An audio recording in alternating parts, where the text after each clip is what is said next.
Welcome to Flat Earth Debate Uncut and After Show. I'm your host Nathan Oakley, and if you are new to this channel, or you've not done so already, then be sure to subscribe, hit the bell notification icon and join button if you'd like to become a Nathan Oakley 1980 channel member and keep up to date with the Flat Earth Debate. If you would like to support the channel, there is a super chat that runs alongside each of these shows while they premiere, and there's also a PayPal, Patreon and crypto link in the info box below the video. Also below this video you can get £50 for swapping your UK electricity supplier to Octopus Energy, and this is a particular note if you drive an electric vehicle. Speaking of Patreons, I'm going to do a quick shout out to all of you who do support me on Patreon, so a massive shout out of thanks and appreciation to Bogey, Michael Kahn, Sarah Griffiths, Rob H, Ben White, Maximum Gravy, Austin Whitsitt, John Kays, Tommy Swagnuts, Patrick Gunnels, Banter, Will Brax, Mel B. Styles, Troy Shuker, Bose Nail, Maris, Hairy Blade, Mobile Max 777, Neo the One, Lost Cat FE, Rob W, Open Minded, Reese Pound, Del West Watson, Mike, Muted, Dick Earth Skeptic, Maria Neelands, Unbelievable Productions, Blue Ridge Ranger, The Real Gabster, Liam Nedrick Jr., Abraham Mohammed, Adrian Quintana, Skeptic936, Life is Short, theflatearthchannel.com, Texas Mike, who's increased his patronage to £50 a month. Thank you very much indeed, Texas Mike. Really do appreciate it. And David Wayne Foster. So another massive thank you to all of you for supporting me on Patreon. With that, I'll hand over to whoever is in Discord and Google so you can enjoy their dulcet tones while I set up for today's live show. Hey, Neil. Hello. Hello.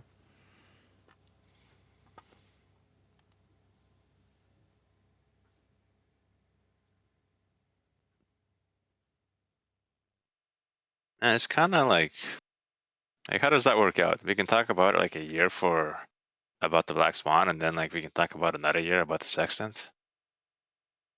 It's just how these things work out. So we were starting to get drip fed it at the beginning of the year, and then by the middle of the year, it was being discussed on the main show. 2/3 of the way through the year, it was being debated on the main show. Now we're rounding out the year, labelling it the year of the Sextant, or the age of the Sextant, given that, in my humble opinion, it's the best flat earth argument to date. Well, those don't necessarily demarcate the end of the discussion in that regard, because we still, to this day, discuss the Black Swan. Obviously, 2020 was the year of the Black Swan. Right. It seems like that's what keeps it going. It's like trying to get the other side to like see the same as we see, and vice versa. So it's like the communication part still kind of keeps going to get these points across and fleshed out more. Like even with us, I have to admit, I didn't quite understand it fully in the beginning, right? But like the more we hear it, the more an understanding we get on it and the nuances and being able to repeat it and stuff like that. Exactly. We're unbrainwashing the audience, and in this regard, you're the audience, or you're speaking from the audience point of view. Go on, Neil. I wanted to tell you while you were kissing Chewy's ass yesterday, I heard him mentioning the Sextant way back, just to give him a little props. Just to kiss his ass as well. Correct. No, I do remember. I do remember hearing him mention the Sextant on the show.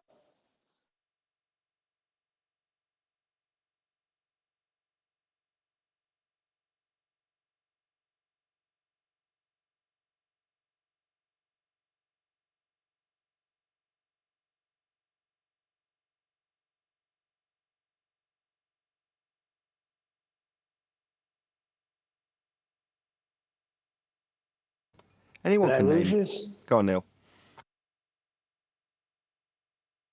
No, I was just seeing if I lost you because everything went blank. Sorry.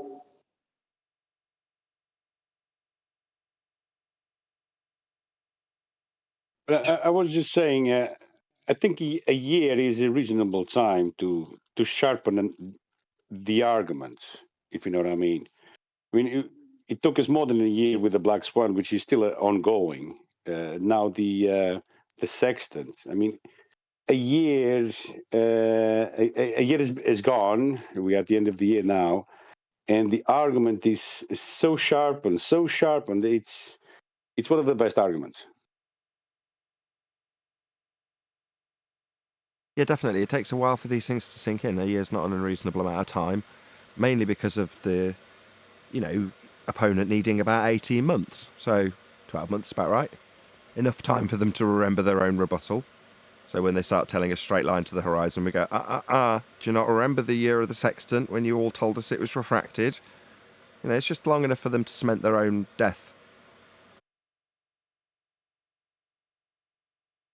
This reminds me of what Jesus said. If I tell you earthly things and you don't understand, how will you understand heavenly things? So in other words, if it takes us this long to understand, the earthly things like the sextant, how much more pressing into the things of God and seeking those things. So it just shows you really got to dedicate yourself if you're really after something, right? Yeah, you've got to be a doer. Right.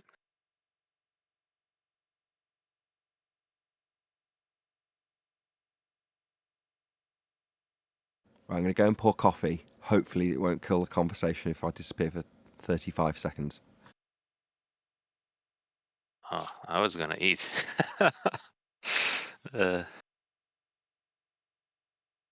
Right. I watched a All right, movie guys, we're last here. night. All right, Neil, go tell us about it. Watched a movie. It was called. What was it? It was with Robert Redford. Oh, I And thought you were gonna talk about Don't the Look guy Up was or something. stranded at. No, but I was amazed because he was stranded out at sea, and he pulls out a survival kit, and he's in a raft. His ship went down, and he pulls out a sextant, but he can't catch all because it's overcast. But then they show you him I didn't understand some of the stuff he was doing because he was on a map. It was all curved lines, straight lines, and he was making X's, I guess, where he was plotting his destination, or maybe he was getting his location. But it was interesting that he whipped out a sextant.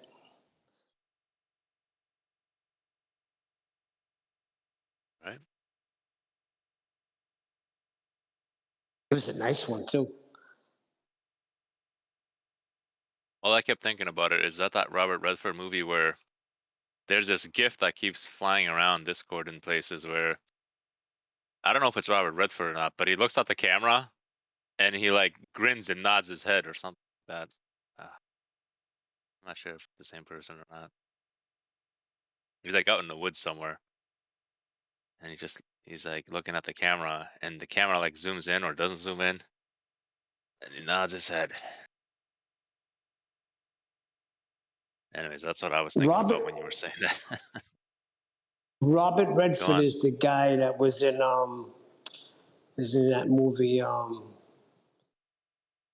What the heck? The Sting was his early movies. Butch Cassidy and Sundance Kid, and Oh, that was a not good. recent, but it That was. that was a surprisingly really good movie. I thought it'd be corny and cheesy, but I watched it and I thought it was amazing. That Butch Cassidy and the Sundance Kid. I thought it was wow, super I loved classic, and it. I watched it kind of recent. Go It's on. Paul Newman, Ali McGraw, Paul Newman, and Robert Redford. Yeah, that was a surprisingly classic movie. When I watched it, I was impressed.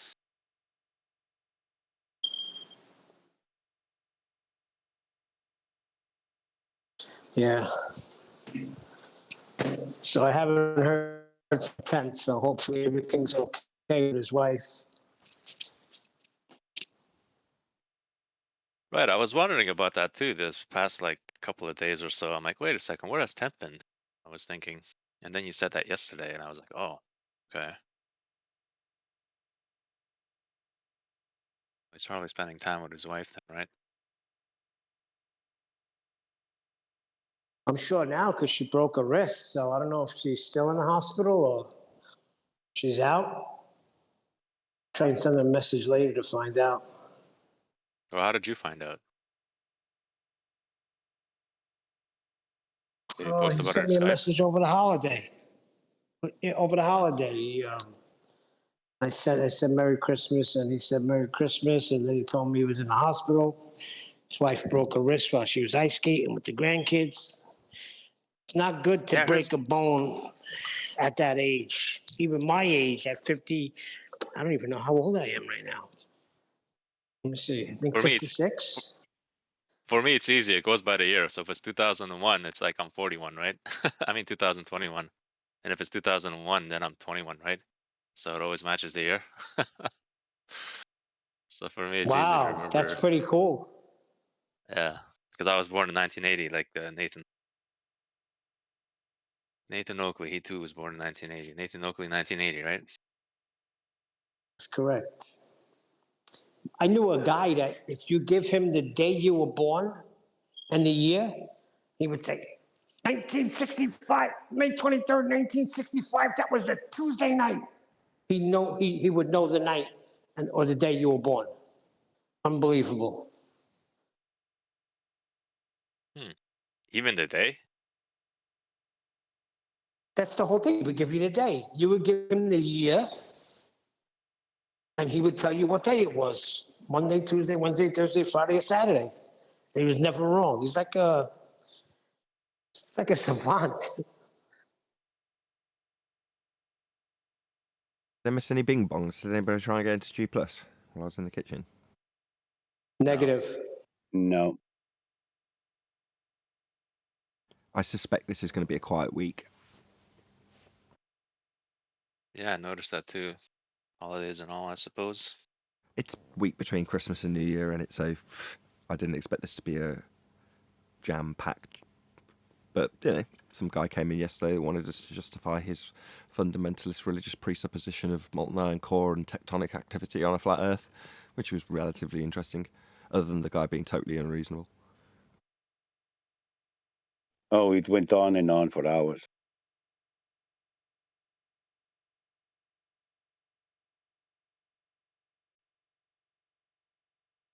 Fill us in. Where did it end up?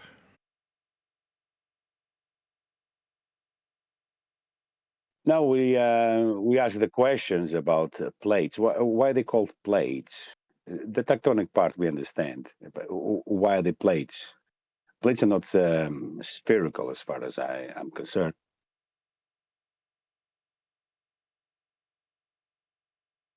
Sure. Did he have any... When you say it went on and on, do you mean with that particular guy? Not just the guy. The guy came in and left, but the conversation continued with other anti-flat earthers, como virus, etc. Even Zanuck was in. I noticed somebody new came in yesterday at evening before I went to bed, like 4 midnight. And he said he came here he found you through Reddit, and he watched your video for like about 15 minutes, and then he came on Discord. And at first I kind of played it along like he's relatively new to this, right? Or if you looked at it, he did eventually say he looked at it for like 1.5 years, but I was like, well, okay, maybe he was just looking at the wrong information. Like, the garbage that's out there floating around, right? They say they did research, but they really did research on like the stuff they want you to be fed. But then eventually I found out he knew about the black swan, and I'm like, well, oh my goodness, like if you get to that part, if they know about that stuff, there's like no beating around the bush. It's like you're relatively well informed on what's going on, I would imagine, right? Well, at that point, you're a certified flat earther if you're not a flat earther, right? You're a certified anti-flat earther. Something along those lines, I guess you could say. I mean, yeah, it's kind of what I realized. I realized like, oh, okay, so if he knows these things and he's heard this much about it, he's like a tough cookie, so to say, right? Yeah, But if you're still bracing yeah, against it once you've relinquished your own geometry, which is the claim in the first instance, you've got to be pretty battle-hardened, aka anti-flat earther, not globe believer who stumbled upon me on Reddit. right. And I also noticed, well, I guess I wasn't too sure about that part, but it seems like a lot of people also just like arguing for arguing's sake. You guys notice this too? Like some people, I'll ask some people, I'm like, why are you here? Why this, that, and the other, and they'll say they like to debate or they like to argue, or well, I don't think they say they like to argue. I think they say they like to debate.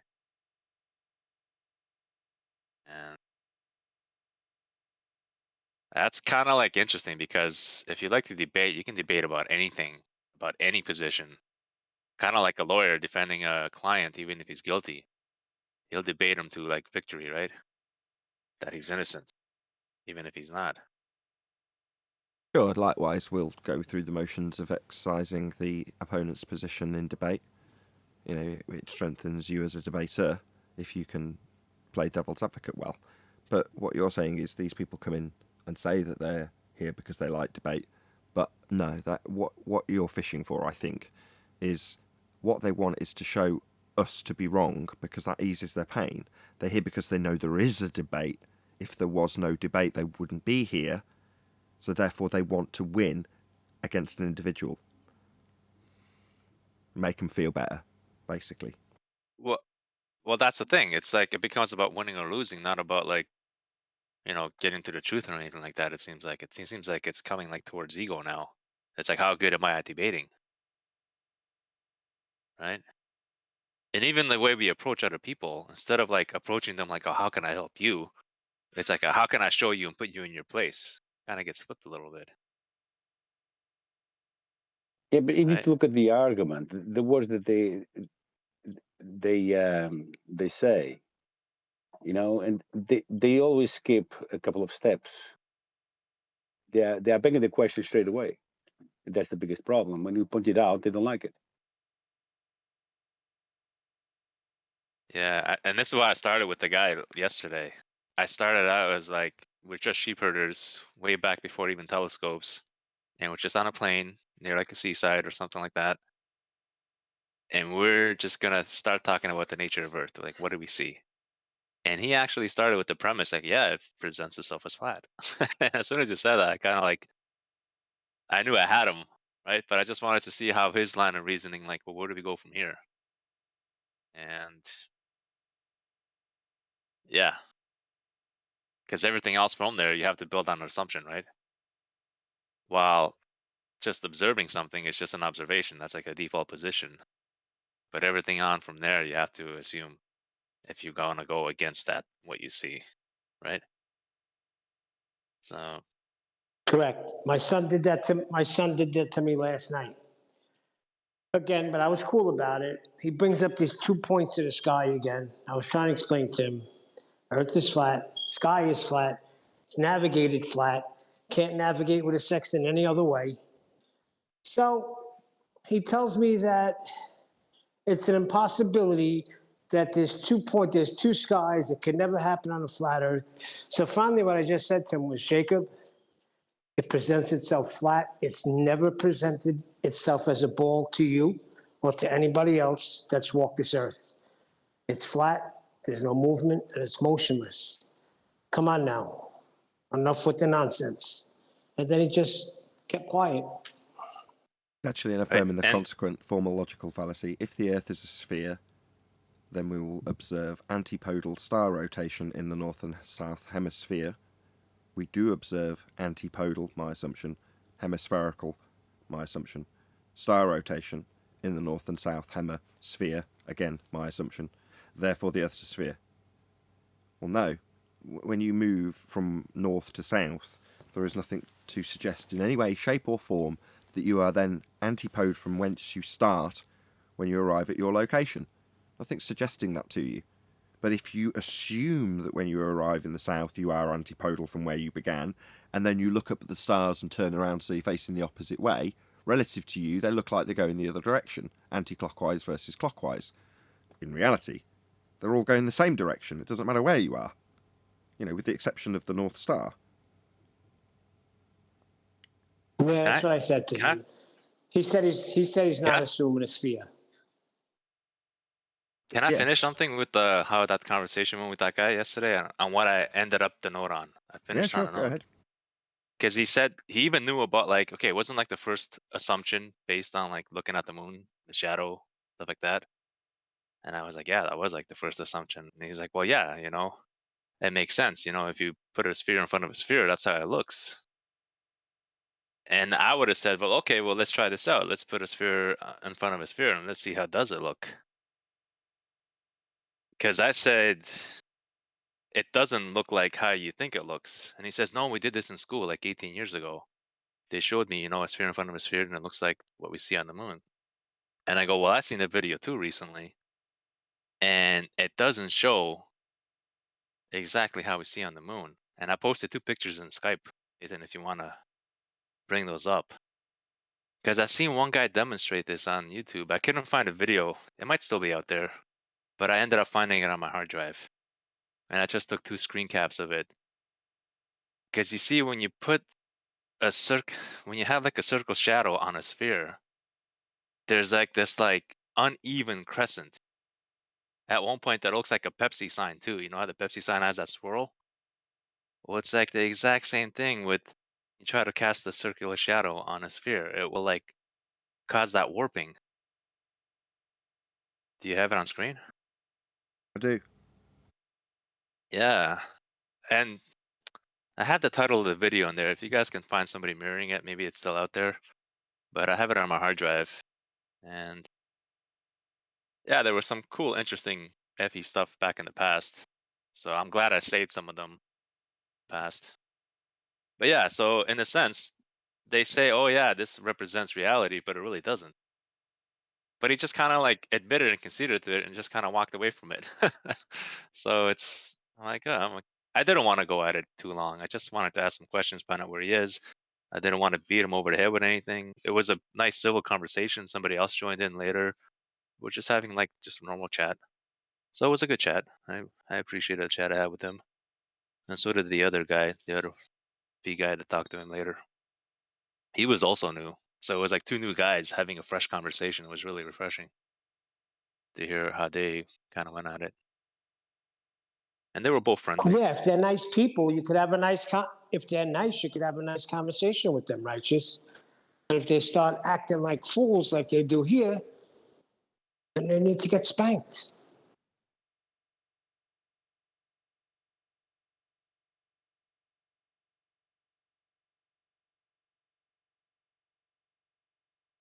Oh yeah, thank you for that. Yeah, good demo. I like the Pepsi symbol. It is very much like Right. it, like that S shape. Right. Yeah, I thought that was interesting when I seen that. And there's all these interesting stuff. Like, I kind of miss those days when people put out all this interesting stuff out there. I remember when I first got into this, man, I was watching YouTube like 247 for like 3 months straight looking into this stuff. There was so much good stuff on there. And the algorithm just keep feeding you what you wanted. It was amazing. It was good times. I'm sure a lot of you can relate to that. Yeah, back in the day. We're fringe now though, so life's hard. I love it when opponents are like, you don't get the views that so and so on the anti-flat earth side gets, and you're like, yeah, because anti-flat earth is very much allowed and flat earth's considered fringe. Doesn't matter, they both got flat earth in the title. Flat earther says blah blah blah, publishes anti-flat earther. Oh well, that'll definitely reach people. You know what I mean?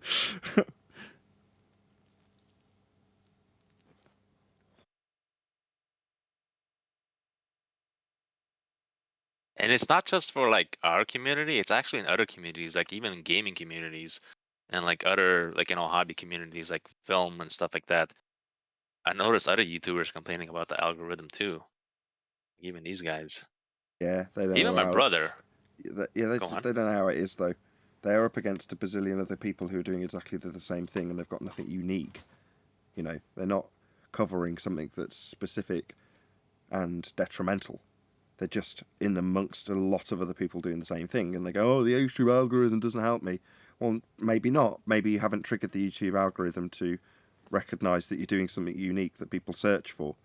Now, that's not the circumstance we find ourselves in. People search for the subject matter all the time, and what they'll find is anti-flat earthers when they search for it, which is very different.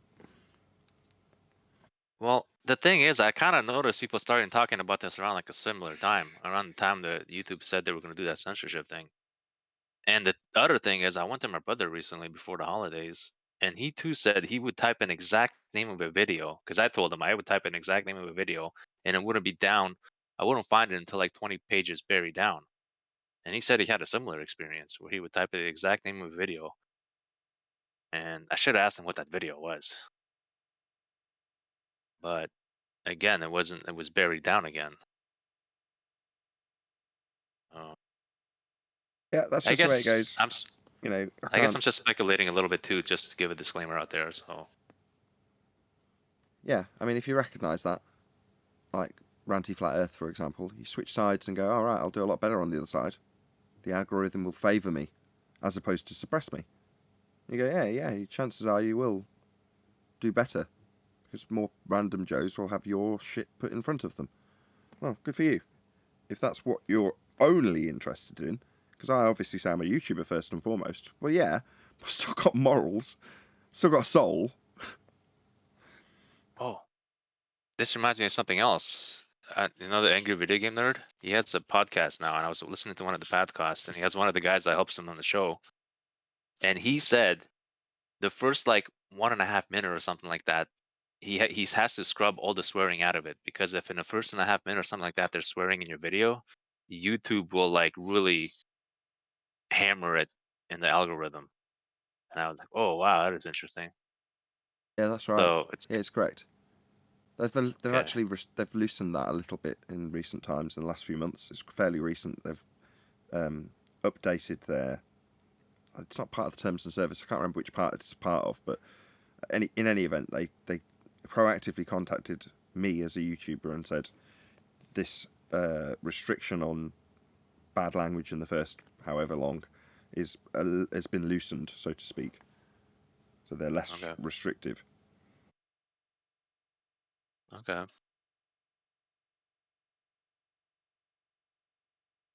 But yeah, you're just trying Yeah. to avoid swearing in the first part of your video. So if somebody stumbles across your video, they're not suddenly, bombarded with a barrage of swear words. Whereas if after a 30-second period they're into the video, they'll be less horrified if there's a swear or something like that. It's just for the random Joe that comes along and watches the first 30 seconds to decide if they want to watch the video or not. They don't want them, as they're flicking through videos, to be bombarded with swearing, because there's a good chance you've just watched an advert for something mainstream that 25 seconds prior, if you're hearing a load of effing and blinding on a YouTube video that's just been advertising Samsung or something, that doesn't look good on Samsung.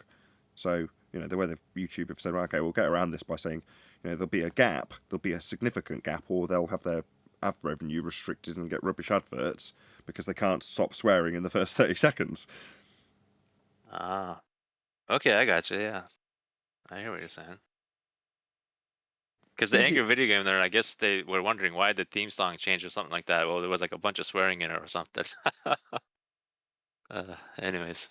Well, that's the thing. It's out there, and just a lot of people in smaller parts of the YouTube communities that are out there don't pay attention to this stuff, especially in this arena. I've asked enough people, and I'll say nobody. Very few people have read the terms of service. Very few people know what the rules actually are, and they'll start telling me chapter and verse about what they should be able to do.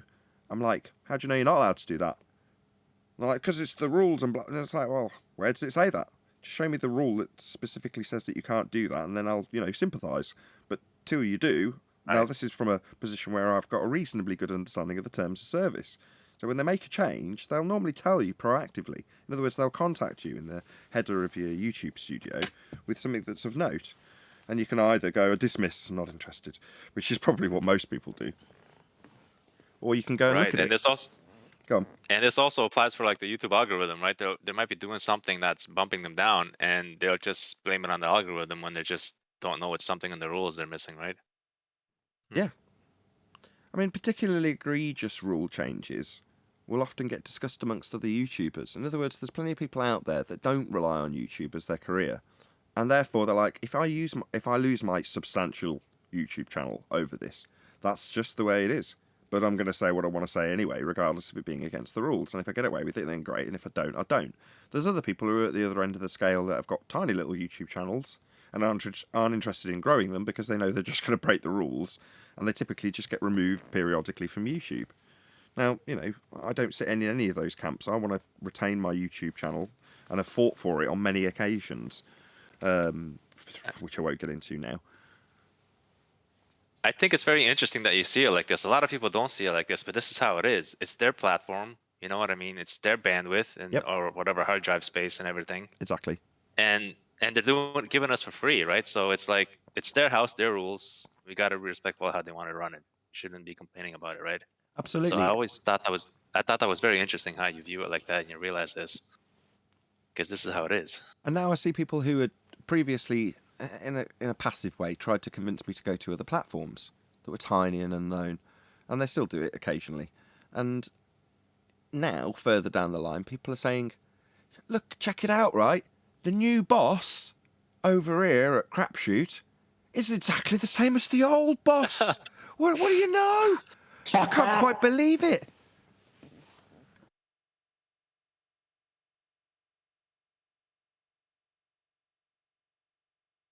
Right. Speaking of YouTube stuff, because I'm pretty obsessed with this. I mean, when you make something your job, you obviously, if you want to succeed in it, you try and be as good at it as possible. And as I'm always babbling on about wanting to make the sound as good as possible, I'm sure I've mentioned this before, so I'll keep this bit brief. I've contacted various other audio engineers that have YouTube channels because they're unique in the respect that they've got a sound background and they're actually streaming or broadcasting live. And a couple of them did get back in touch with me. One of them specifically, who I'll shout out because he was the most useful, was Sound Speeds. Now, this is a guy who does Hollywood Boom Op, which is the guy who holds the mic over the actors. Anyway, he's got a YouTube channel, talks about mics, talks about sound. And I asked him, because I found the distortion that I'm having on my show on his stream. So I timestamped it and said, what is causing this sound? And he said, that's packet loss. So if you've got a lot of things being processed all at once and something cannot be processed, it can't keep up, it'll junk the data, you'll hear it as distortion, that's packet loss, that's what you're hearing. So I'm like, okay, that's packet loss, fine.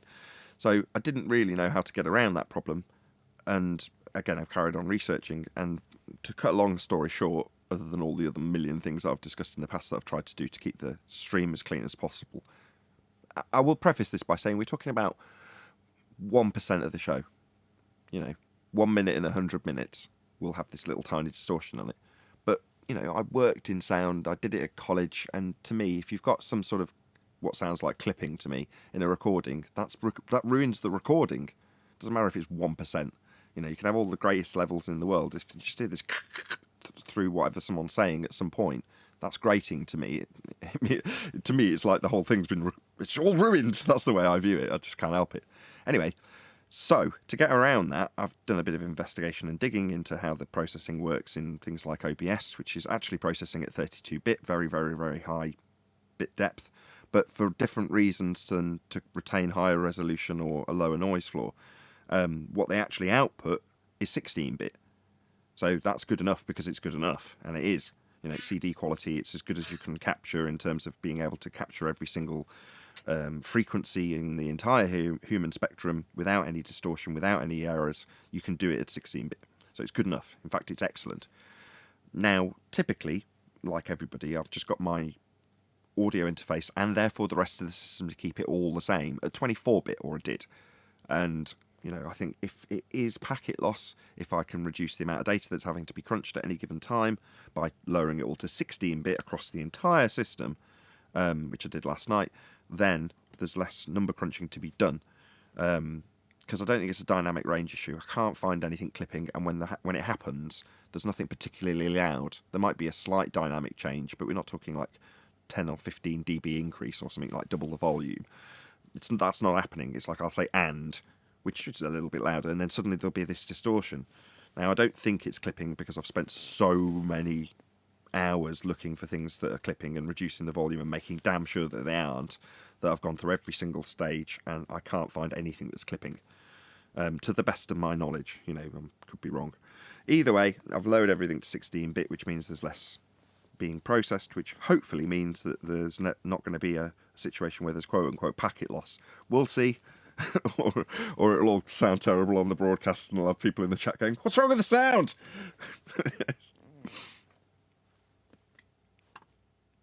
All right. That was what I was telling this just before the live show, because I didn't want this on the live show. if you happen to be an audiophile geek and you happen to have listened to the show regularly and you know what I'm talking about, that sound that I'm describing, and you happen to have some sort of idea on it, this is clutching at straws, then leave a comment or just drop me an email and say, oh, I know what that is. But yeah, like I say, I've asked an expert and he's given me his opinion, so we'll see if it solves it. I do have a lot running, so lowering the processing limitations, if you like, giving limitations to the processing, which I'm not, should hopefully help in terms of how many numbers are being crunched by my PC. Right, should we do the show?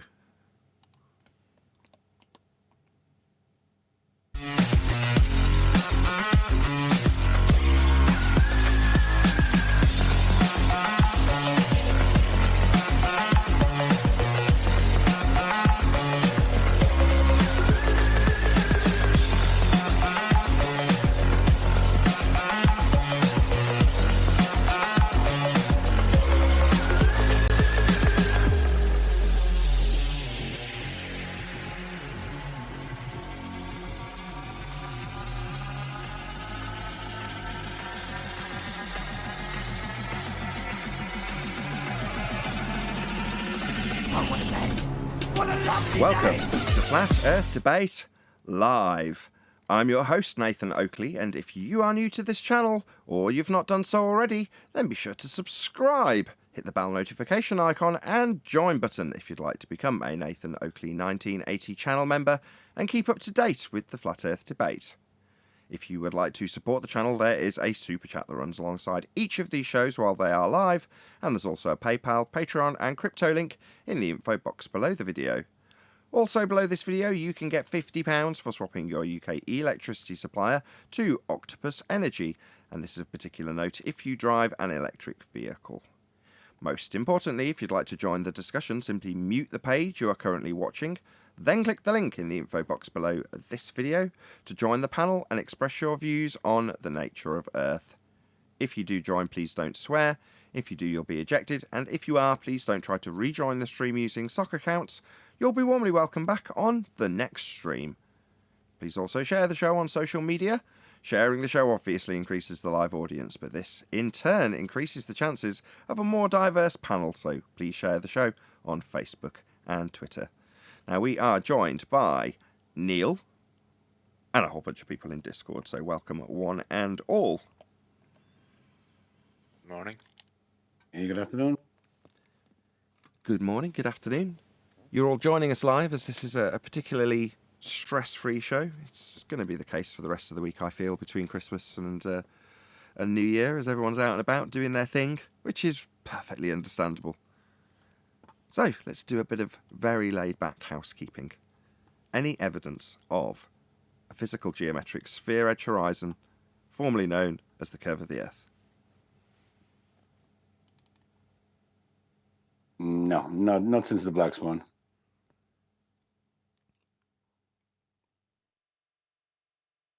Shout out to Uncool Ben, who says, hope Phil B has the day off.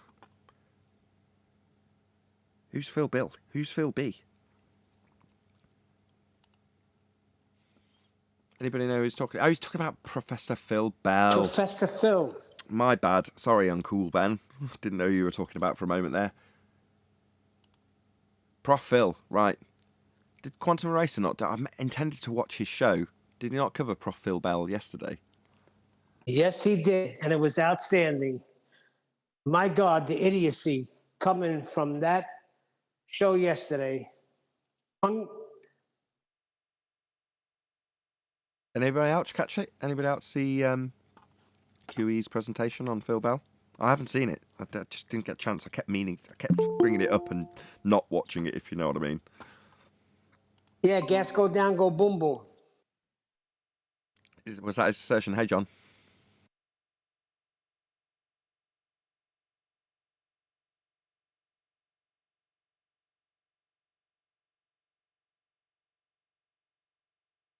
Hey, John. Hey, you didn't hear me? No. We heard you that time, though, so it's all good. And we're only on to what, first housekeeping question. We started with Earth I curve this noticed. time. Go on. I noticed John yesterday was. He said he was bouncing around from Discord channels. Kind of curious to see how that went. But anyways, go on, Nathan. I guess. Oh, maybe he'll tell us. Like I say, in this week, it's pretty laid back. Go ahead, John. Sorry. It wasn't too bad. There wasn't nothing too crazy being put forward. I mean, so I didn't agree with everything, but who's going to sit there and argue about every point?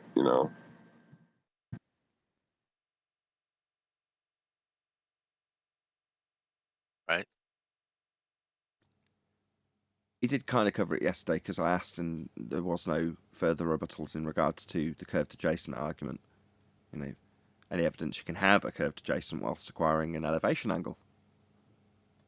Yes, Zanuck took a chance at answering that, and he said that just because you have a vertices at the point of observation and a zenith position above the GP of the star you're observing doesn't mean you're making a triangle, I think was what he was trying to say.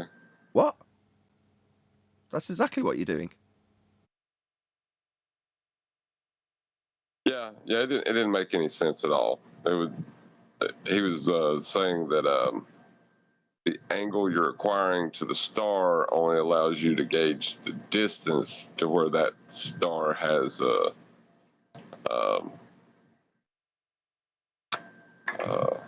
GP, but it's still an angle. He still didn't answer how you could have a curved adjacent. He just said, I'm not having a curved adjacent, and then just ignored the problem.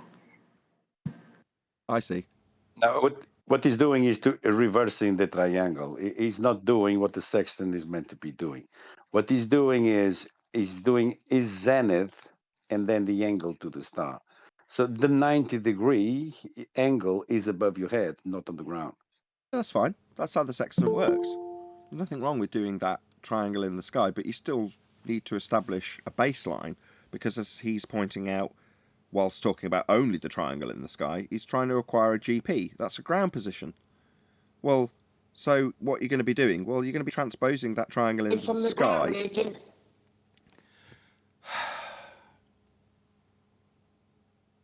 Go on, Neil. No, forget it. If I'm interrupting the show, I'll stay on mute. What do you mean? You have interrupted it. Hey, you're already interrupted. Just speak up. Yeah, but it just doesn't seem like I'm in a bad spot. All I was saying was that's what they're doing. They're staying away from the ground. They're not going near the ground anymore. Everything's in the air. Yes, except for the fact he mentioned GP according to John. Well, GP is ground position. So what are you going to do with your triangle in the sky when you're trying to establish something on the ground? Well, you've got to transpose that onto the ground, right? But to do that, you need parallel lines, and you need to reference a flat baseline. So what are you going to do? It's all about having 90 degrees, a box. But they just want to stick with the one triangle in the sky, say that you're just trying to get a GP, but say they're not making a triangle. None of this makes any sense. You know what? Yeah, it didn't. It was. Oh, sorry. Go ahead. You probably heard more about it than I did. No, I actually didn't. You go on. I was gonna say something else. I was gonna say we should let Zanuck loose on again and let him come back on the show for a bit, see how he handles the sextant on the show. But what were you gonna say, Father to a Stone Child? Well, I was just saying he's keeping everything fragmented. Of course, he's an expert of the sextant. He's done one 30 years ago, and just a bunch of claims that Zanuck would make. Just kind of out there. The dude's been everywhere and done everything, of course, but he was trying to keep it fragmented. He didn't want to talk about the process. He wanted to talk about just one aspect of it, and then that one aspect where you actually get the measurement from, he would just scream tangent over and over again. And every time anyone tried to address, well, you can't have a curved adjacent, he just keeps screaming tangent. Going to need an R value for his tangent, though. Tangent to what? A sphere is assuming with an R value. Where's he getting that? Well, that's Further the to that- thing. He would not answer past that. Okay. I mean, if somebody was to tolerate his assertion of tangent, I'm assuming R, I'm assuming there's a straight line to the horizon. That'd be a tangent. No, you haven't. Black Swan. Idiot. It's all refracted, you muppet. What is it, no Atmo Day? Yeah, right. But he just, I mean, he was dead at the point where he was having to acquire that angle, and he knew it, and his brain would just not accept it. He was just screaming at people, his, tangent. No, I totally get it. It's normally someone else on the panel that's offering the ancillary point that comes thereafter. You're right, it's dead on arrival because you can't have the angle measured if the ground doesn't give you a straight baseline. That's good. Absolutely. That was exactly my point, because he was always talking about angles and angles and angles. The question was, how do you have the angle that you're talking about? You cannot have that angle on a curved surface. You wouldn't have it. But they keep going with the angles. When you say he wouldn't have it, what do You you were mean? there yesterday, weren't you? What do you mean, though, he wouldn't have it? That's a fact. What do you mean he won't have it? When you ask an anti-flat earther or globe believer, how do you acquire an elevation angle if you've got a curved adjacent? It's not that you just don't have it. Excuse me.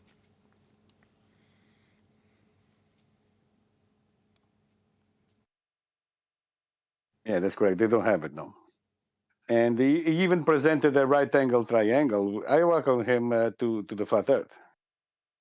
And they speak on both sides, They will tell you how flat it is, and on the next sentence they will say it's curvy.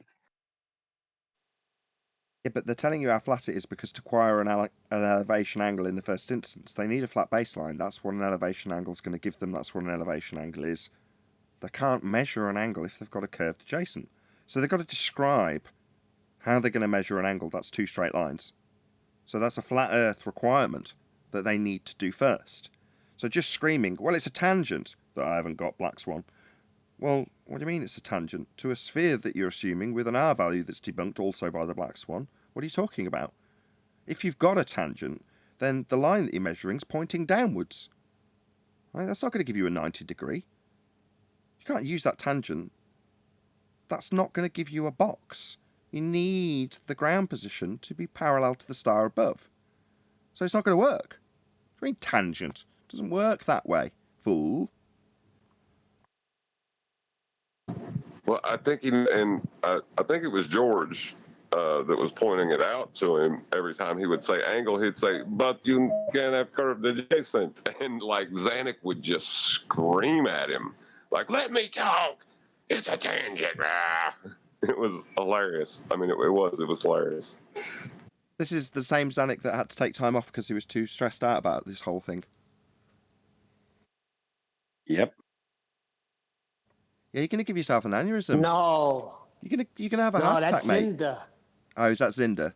That's Zinda. We're talking about Zanuck, who's the one that gave you the clarification of the Coriolis. Same principle. Going to give yourself a heart attack, my friend.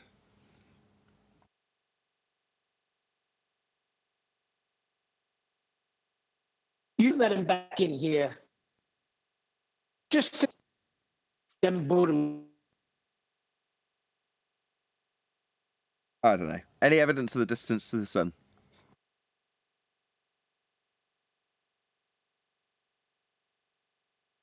Nope. Gonna need R for that. When you say, would you let him back in here? What did you achieve? So he shouted through everybody tangent when being asked, how'd you get a curved adjacent? Can you give me anything else? Let's say it took an hour. Let's just be on the low side. Let's say it took an hour. What else did you get?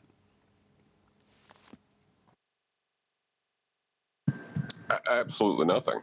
Absolutely nothing. Nothing that I heard. Yeah, I was going to ask him the three the only thing he questions, did, but everybody wanted to keep over talking me. And then when we get to the elevation angle, this guy just goes off into a monologue. yeah, the only thing he would acknowledge is you need two straight lines to make an angle, and then he would never address, the fact that he's presupposing a flat Earth at that point.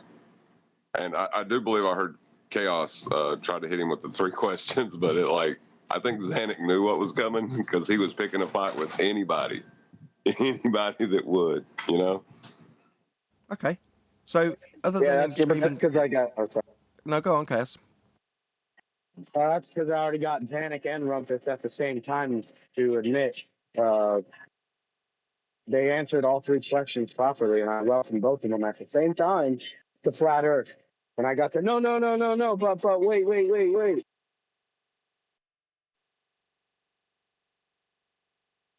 Oh, no, no, no, no.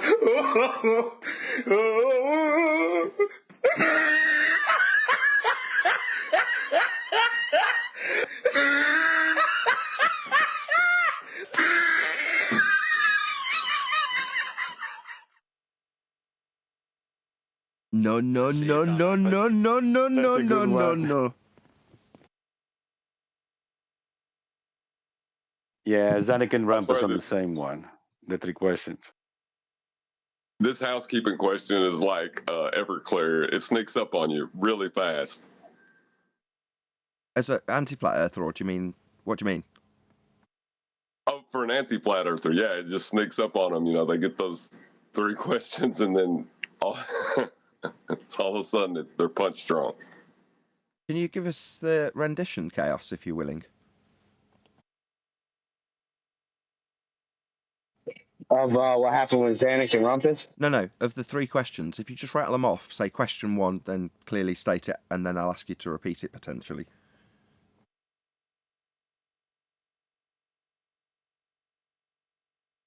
Yeah. All right, question number one. Are sextants used by mariners to successfully navigate using the relationship between the Earth's surface and celestial objects? Can somebody give him an answer? I'm not going to get him to repeat it. Yes. Yes. Yes, that was what sextants do. They do use the relationship between the Earth's surface and celestial objects. All right, question number two.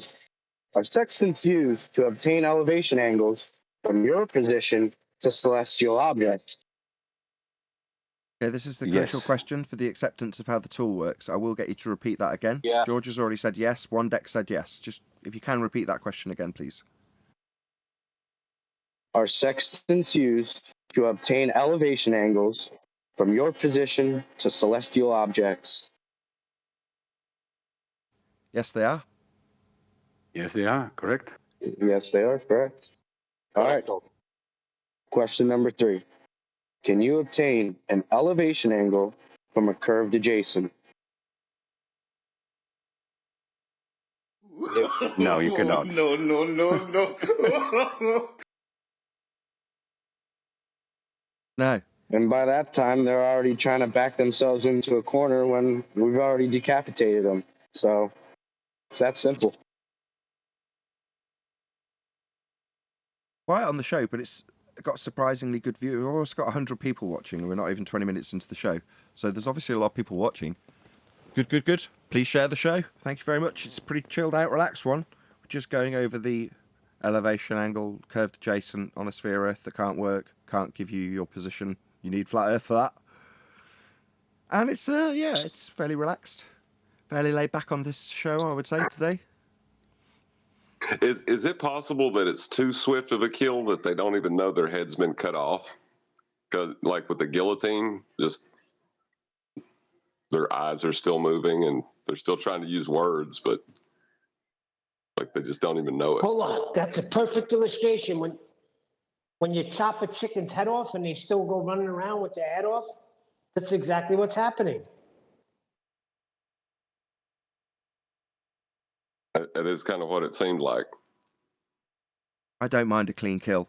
I don't want to get into the weeds of if we assume an R first and then work out how it can work, because that takes forever and loses some people in the argument. If their head's removed immediately and all they can do is tell you how flat Earth is, we're going to have to measure an angle, i.e. two straight lines, not one of them curving. Well, what about if you've got a curved line to acquire an elevation angle? What are you going to do then? Well, then tangent. No, black swan. What about the straight line that you've told us is bent for the last 24 months straight? You're just going to tell me that's straight now? But straight and not acquiring a 90 degree, so you can transpose this sky triangle onto the ground. What are you talking about? You don't understand how sextant works. You need these lines to be parallel, flat, straight, flat Earth. There's no way around it. You've got to measure an angle first. So, for me, their rebuttal cements your win. Unlike the black swan, refraction doesn't cement your win. It's their scrambling, death throes, gasping for air, clutching at straws, whatever analogy you want to put on it, because they don't realise that by saying refraction, they're no longer acquiring geometry. Whereas in this instance, their only comeback is to tell us it's flat. Shout out to Godzilla37, who says, off topic, I heard you have to be tested before watching the Matrix movie. Is the irony only enjoyed by those who can see? I don't know, Godzilla. But very amusing. By the way, thank you for the super chat. I have to say, listen, to the people saying that they fell asleep and this, that, and the third, listen, they're capping, okay? Yeah, it's a bit cheesy, the graphics and whatever, but I love the movie. So watch don't it for ruin yourself. it. I want to see don't it. Listen to the critic. No spoilers. I've stopped watching Matrix Explained. I don't want to know what happens. I've not watched any trailers, and I will get to it because it's such an instrumental in this show movie. We've talked about the Matrix throughout the entire run of Flat Earth Debate. You know, it's the only consistent movie. I can't think of another one. Can anybody else think of another movie that we've talked about? Maybe Star Wars, maybe. Well, how about Don't Look Up? I actually watched that yesterday. Oh, here we go. Nice segue. Go ahead, Arwen. No, don't spoil it. I didn't see it yet. Oh, tough luck. No. You can't get away with that. Something like The Matrix is pivotal, and you know, it may or may not define a generation like the original did. But then again, it neither did the original because it came out in '99. So it was up against possibly the best movies ever produced. Because in '99, the best movies that have ever been came out. So The Matrix was one of many, many, many really good movies that came out that year. If you don't believe me, go and look at the movie list from 1999 and see how good all the movies were. They're all excellent. Obviously, there's some crap ones, but you know what I'm getting at. Yeah, they were really working. They were. That's true. Like the quality of the movies have gone down, but you know that's up for you guys to decide. I think there were some really great movies in the '90s. Frequency.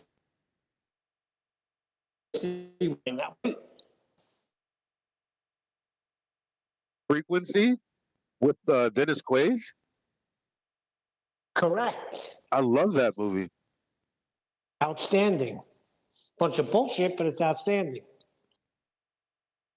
Sure, but we draw less and less reference to the further the you know the 4 movies, now 5 movies if you include the Animatrix version, have expanded out into. So you know, a lot of the references that we've pulled from will be from what is I'm going to call Animatrix 1.5. Everyone happy with that?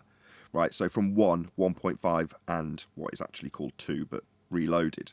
But when you get into the latter movie and now the more recent one, I doubt they'll have anything that's groundbreaking that will, you know, pull from like Red Pill, Blue Pill, or Walking Through the Matrix, talking about everyone being plugged in.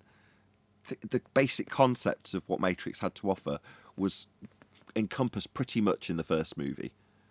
And if you want to expand it out into things like the Merovingian and other aspects like the Train Man, you've got that wrapped up in the first and second movie. You don't even necessarily need the Animatrix movie at all. But there are aspects that need a bit of an explanation that can expand out the full, you know, universe of Matrix by watching the cartoony one. But beyond that, you know, the third one didn't add anything really for me, and I doubt the new one will. But I still really want to watch it, and I don't want to know what happens. But as for Don't Look Up, Arwen, that's so on topic. Check it out. 24 minutes in, 100 people watching. Please share the show. So Arwen, Nate? explain to us what you were gonna explain before I was like, eh. Yeah, that's fine. No, yeah. Look, the movie Don't Look Up is a movie that's not, in my opinion, it's not really about what it pretends to be about. I think that the movie is mostly about social psychological commentary on humanity and the influence of media and politics. I think that is the primary reality about it that drives the actors too, because I thought it was amazingly acted. I really did. And even funny too, on top of that, some in an annoying way, but it's on purpose. And I thought it was really good. But also at the same time, kind of depressing. It was really depressing. And yeah, they look, you don't believe the scientists, you don't believe the math. That's kind of like their bonus that they secretly shoved in there. But the whole movie is very blatantly about social commentary on the state of the human psyche in this era and the problems that we're all facing, right? And that made a big impact on me emotionally. So, yeah, I was very impressed by the movie overall. Very high quality acting, very serious and funny at the same time. So, yeah, good movie. Heavy, but good. Nathan, I thought you were kidding when you said they get eaten by dinosaurs. You weren't kidding. No, I wasn't kidding. And it was extremely well acted, I agree. They had the creme de la creme of Hollywood's finest actors. Yeah, I think that his name, the main actor. Meryl sorry. Streep did a good I'm job. so dead. DiCaprio. Yeah, DiCaprio. I thought that. Meryl Streep. Sorry. Yeah, Meryl Streep was Meryl Streep, kind of like a female Trump or No, something. she was Kamala Harris. Oh, I didn't get that at all. I thought I didn't get that out Shits of and it. giggles. I didn't get that out of it at all. I mean, she wasn't black. But no, just kidding. I thought that DiCaprio was very convincing in his role. With all the he really tried to express a certain type of personality, a certain type of nerd that is still very morally upright. And I thought it was beautiful. I thought it was honorable in his own way, how he acted it out. He took it very serious. It was great. And There's one scene with Ariana Grande, and they're all waiting to go on a talk show.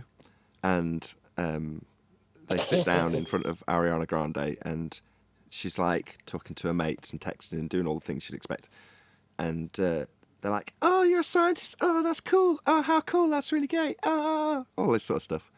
And Leonardo DiCaprio says, "Oh, yeah, I heard about your breakup, and I'm very sorry to have heard that." They all stop, these three girls and the entourage behind them, look at Leonardo DiCaprio, and the Ariana Grande character says, "Why don't you mind your own fucking business, old man?" Yeah. And Leonardo DiCaprio looks at her and goes, "I think I'll do that." Brilliant. It was full of that sort of thing. What? How millennials behave in reality. That kind of behavior. Yeah. It was very accurate in some parts of the movie. That's why I said it's primarily about social commentary, but taken very serious. Like social commentary on how people are with the media right now.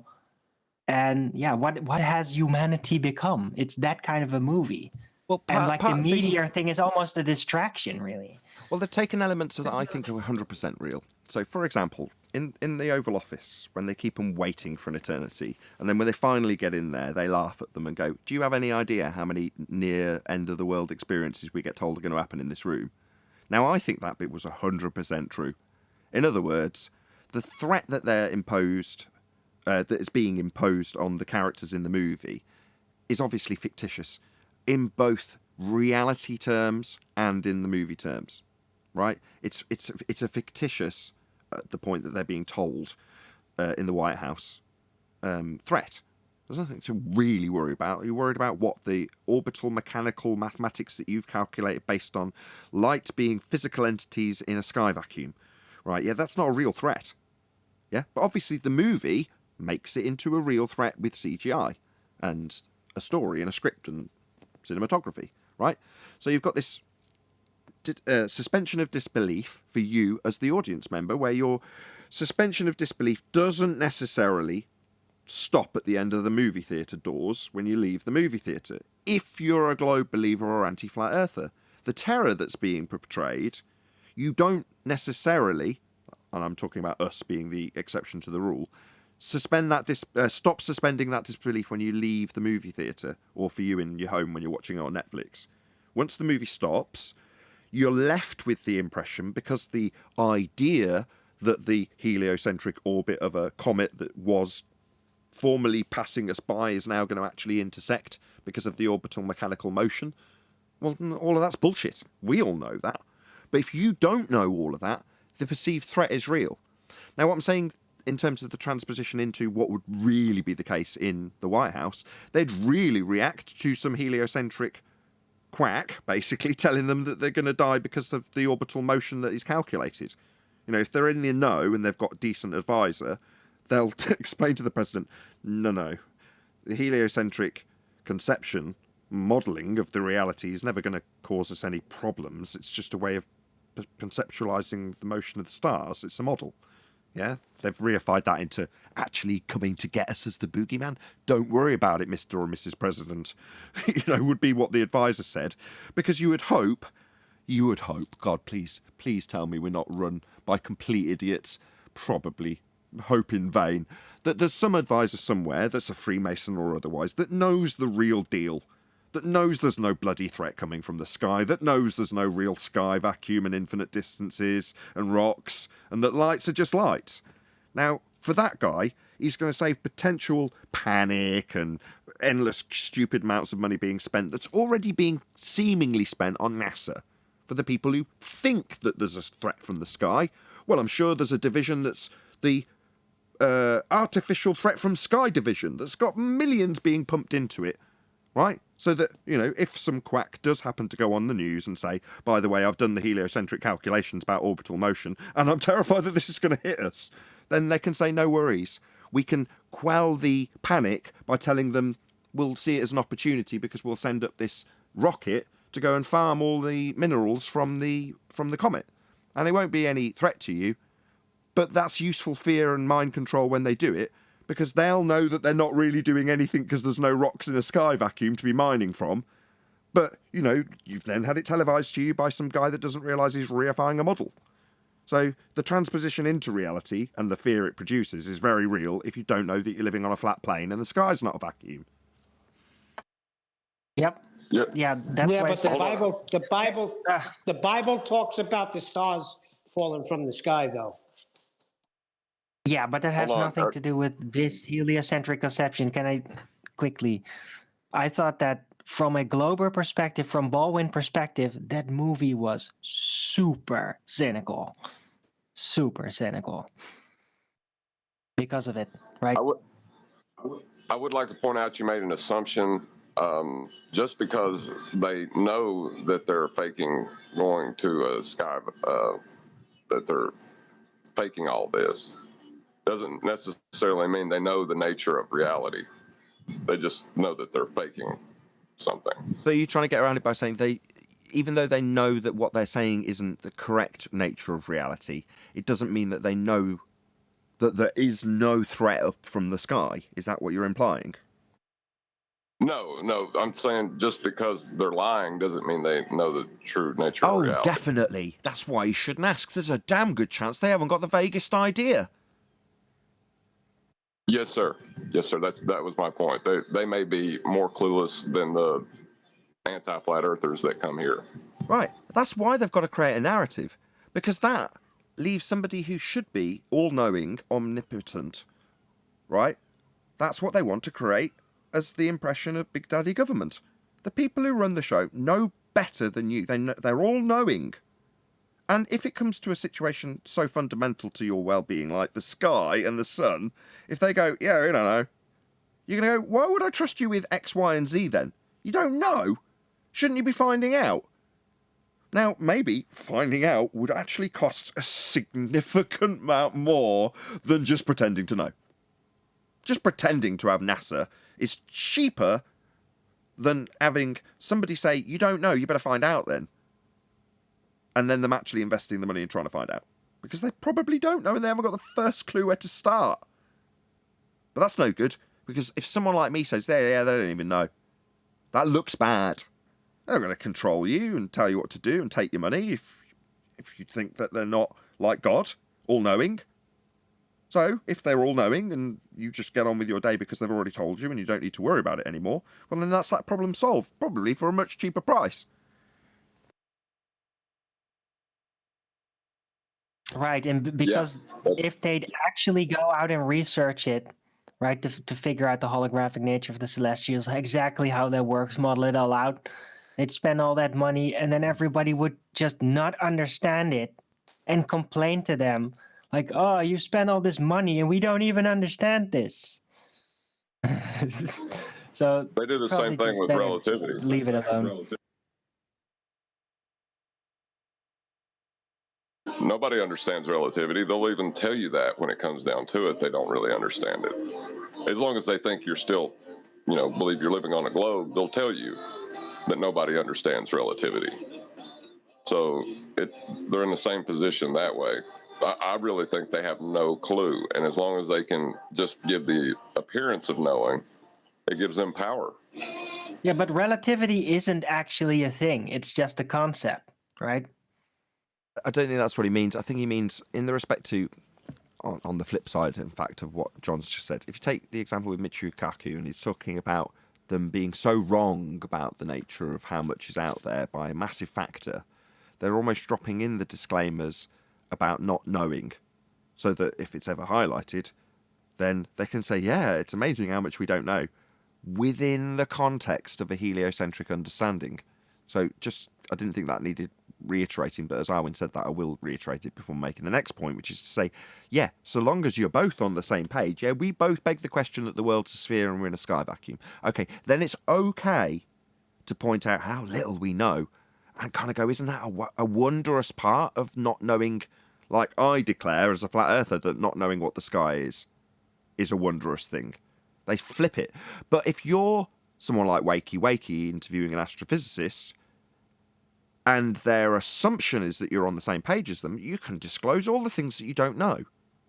But the moment it turns out that you're not on the same page as them in terms of your reification of a heliocentric world, sphere in a vacuum, then that's a big problem. Because suddenly you're just declaring how much you don't know about the world. Now, you've got to understand that they don't know because they're going to be progressing society, so long as you understand the main point of the model.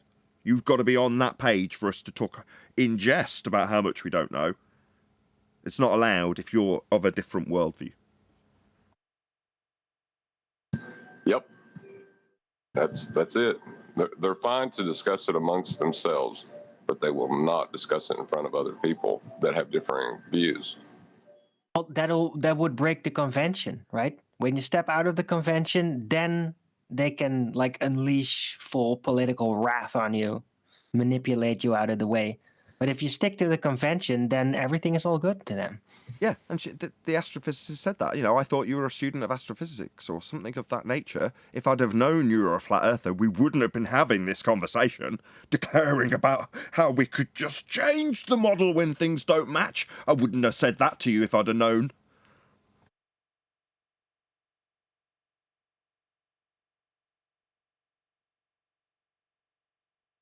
That was the best question he asked. So what happens when then, if it just doesn't work and it doesn't match with the model, what's the best course of action? Oh, we can just change it. Oh, I see. This description of our fundamental reality that's reified into existence as though it is actually the world we live in. If something doesn't work in that reified model that we don't live in, you just change the model and everyone will think we still live in it. That's what she's saying.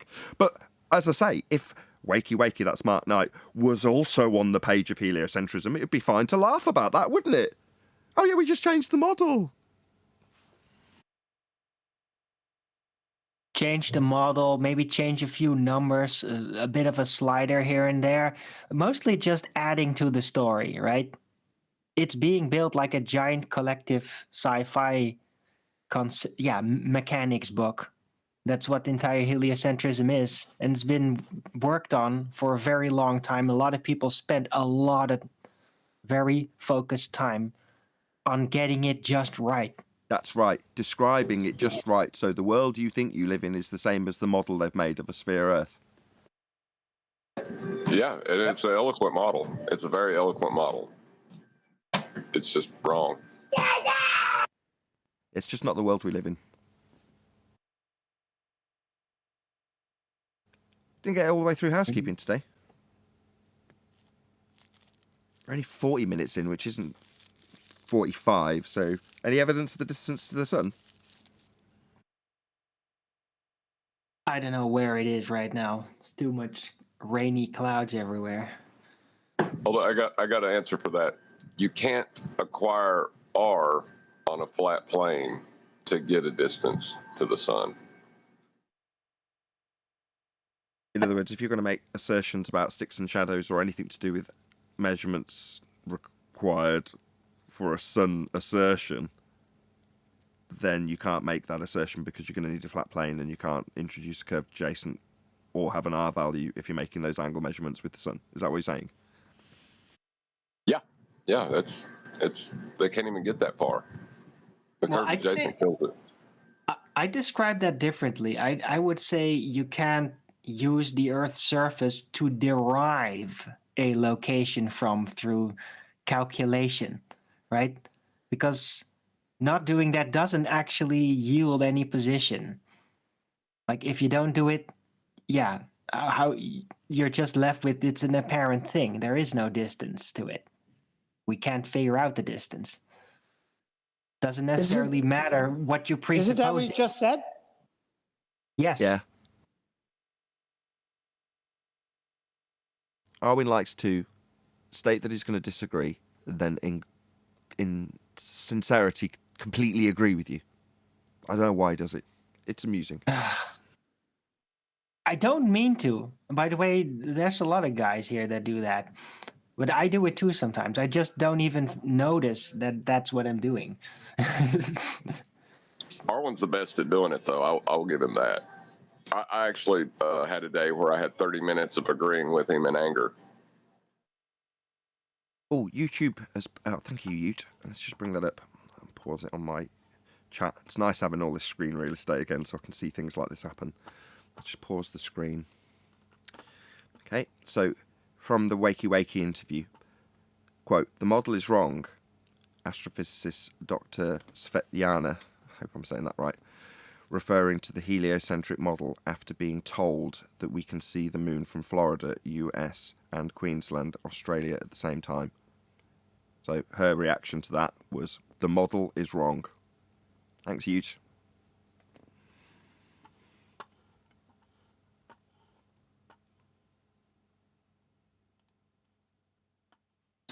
Yeah, I that's wonder huge. It's if, a big concession. Go on, George. No, just saying it's a big concession, saying that the model is wrong. It's only a model.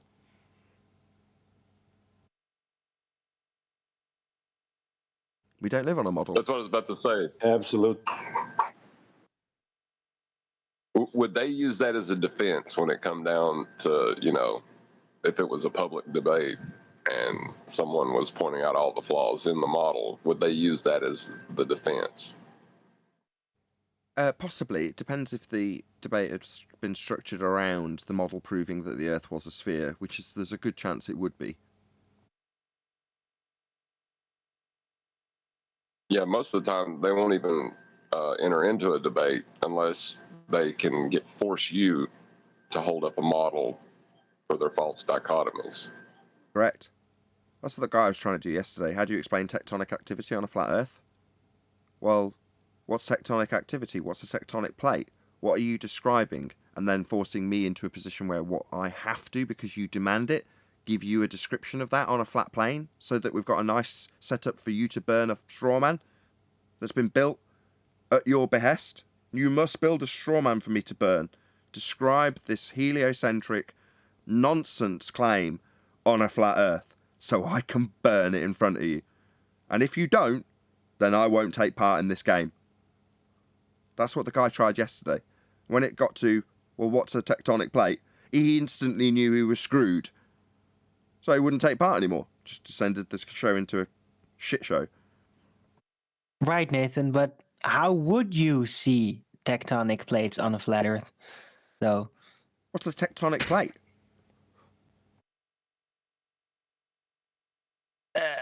It's a plate, a lot of dirt that's separated and moves around somehow, causing earthquakes, supposedly.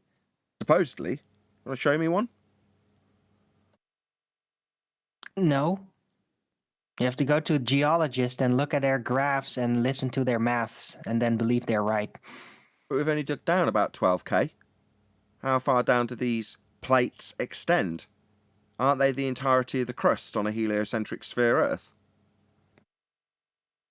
Yes, and that's why we need to know what it's like on a flat Earth. But I just said we've only dug down 12k. How can you possibly assert that we know what's the entire composition of the Earth's crust when assumed to be a sphere with a molten iron core if we've only dug down 8 miles? Well, heliocentrists know it. They have certainty of what it's like. Why don't you? Just because only we've dug 8 miles deep? Come on. Well, it's a heliocentric description that they've got absolutely no validity for and no proof or demonstrable evidence of. It's a claim that they make, as a heliocentrist, on a sphere Earth with a molten iron core and a crust and tectonic plates making up that crust. Well, prove that. What do you mean explain how that works on a flat Earth? What, your idea that the layer of the Earth that you've got no idea what composes is actually digging itself beneath another massive thick layer because of the molten surface that's really hot beneath, making a solid turn to liquid and dig itself underneath to then dissolve into molten metal? No. You've got to show me that that's actually the case before I start explaining it on a model I haven't asserted. That's a lot of words for just saying, yeah, sorry, I can't calculate it, unlike heliocentrists. Oh, right, I can't calculate this thing that you can't prove actually happens. Yep. Oh, well, so if I can prove my calculations in terms of unicorn digestion... Sounds interesting. What is this unicorn digestion model for tectonic plates on a flat Earth, Nathan? There's no unicorns. Do you want to show me tectonic plates?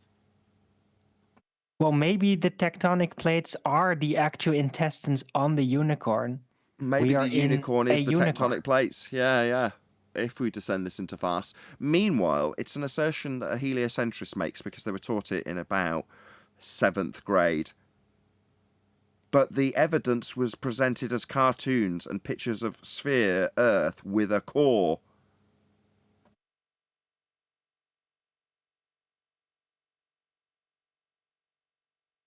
I know. They got their own elaborately made up and calculated story that they have no proof for. And then they're like, haha, you don't even have a story about this. Silly flat earthers.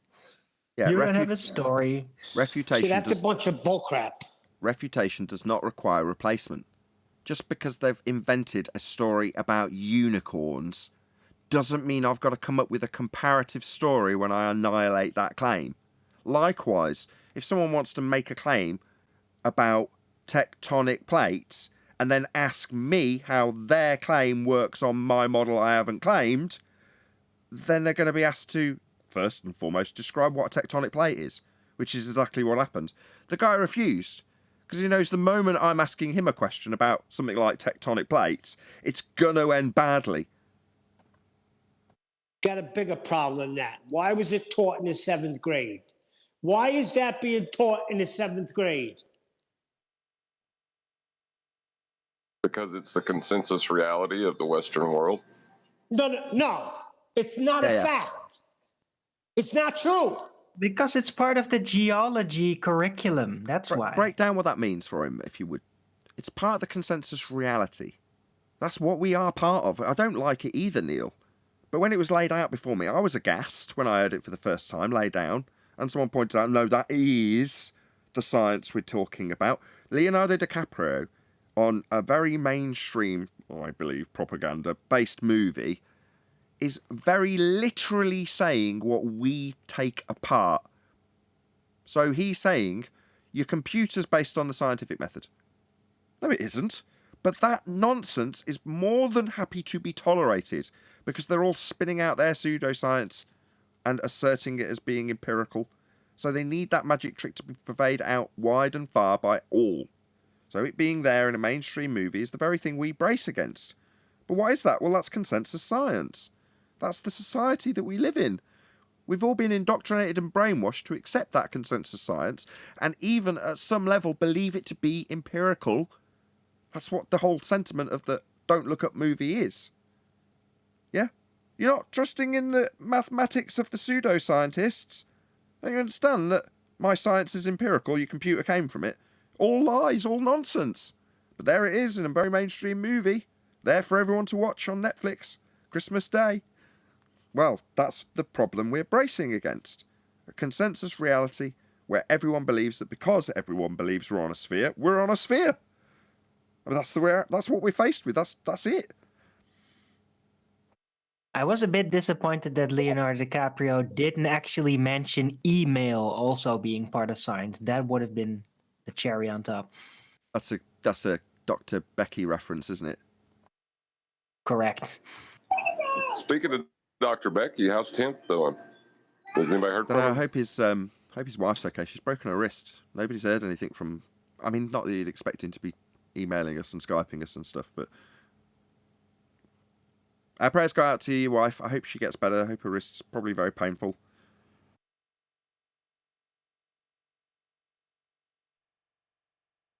I left out the middle part. I hope her wrist gets better.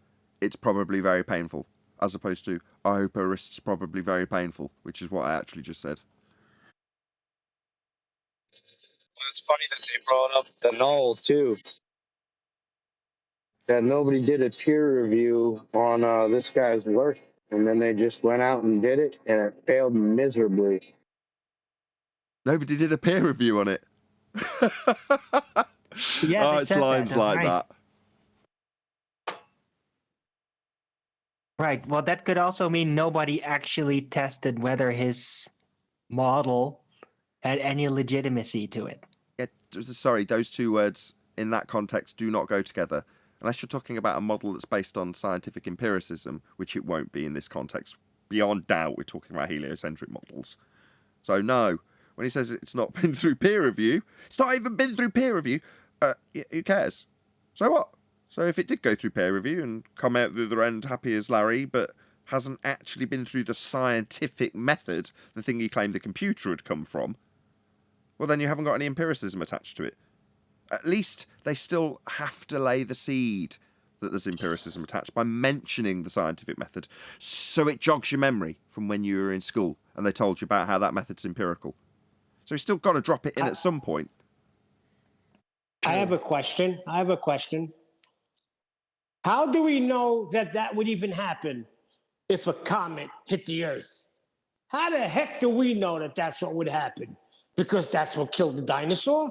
That's right, That's Neil. what we're Do you want me going to tell you the Comet. little story about 65 million years ago? Because I can tell you that little bedtime story.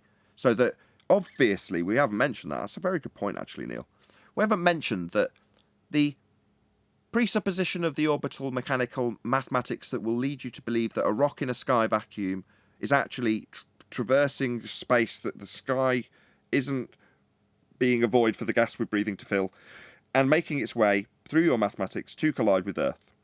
Now, Neil's saying, how do we know that something that in their claim, in their narrative, in a heliocentric model, with all things assumed, is going to wipe out Earth if it hits it? Well, because we were all told as kids that there's a rock that wiped out the dinosaurs, aren't we, Neil? That's why. So we've got that part of the narrative, and they gave us a little reminder of the dinosaur narrative at the end. So when you're like, I'm shocked that they mentioned dinosaurs and had them eating people, why? When that's very much part of the story and is in there, if you want to call it foreshadowing, for those of us in the know. Bronchosaurus.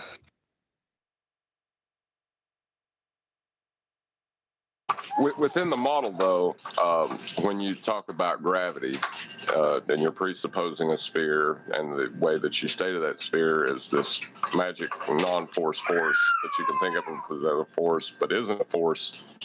The energy that comet would create as it entered the air that's not filling the space would be significant enough to do massive amounts of damage.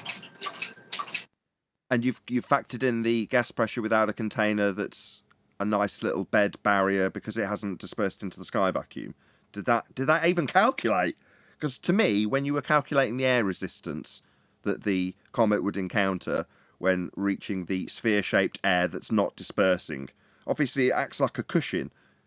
And there's no barrier to make it act like a cushion. It's just a cushion of air that's not expanding into the space it's got to fill. So that would have been calculable. Not. But what if the comet I breaks think I through put the that in there. firmament? You think they put that in there?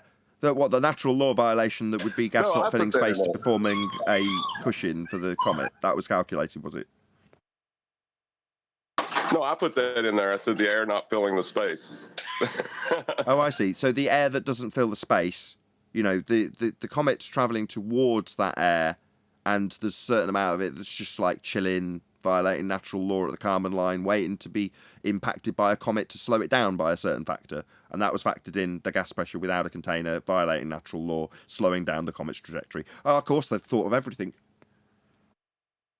Well, it's not that it's not going anywhere. It's just it's expending all of its energy with trying to keep up with its position on Earth because it's homesick.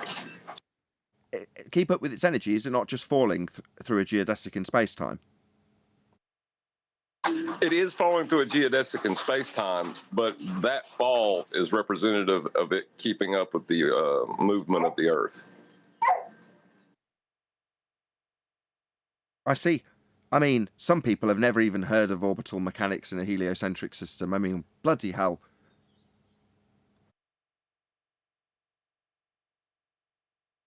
So yeah, if you're a heliocentrist and you happen to have watched Don't Look Up, be afraid. Be very, very, very afraid that you could be wiped out at any moment by a rock from the sky vacuum. And whether or not you choose to calculate in how much resistance the sphere-shaped air that's not expanding into the space it's got to fill is going to present to that comet, you can, if you want to. Just take the volume of the air to be arbitrarily assigned at the Kármán line. That's what I'd suggest, in line with heliocentric rhetoric.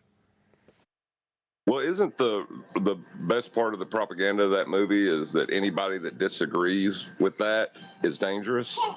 Because if they would have just listened, you know, so Absolutely. remember, we're dangerous too. On the show we mainly covered this on, that was my main point.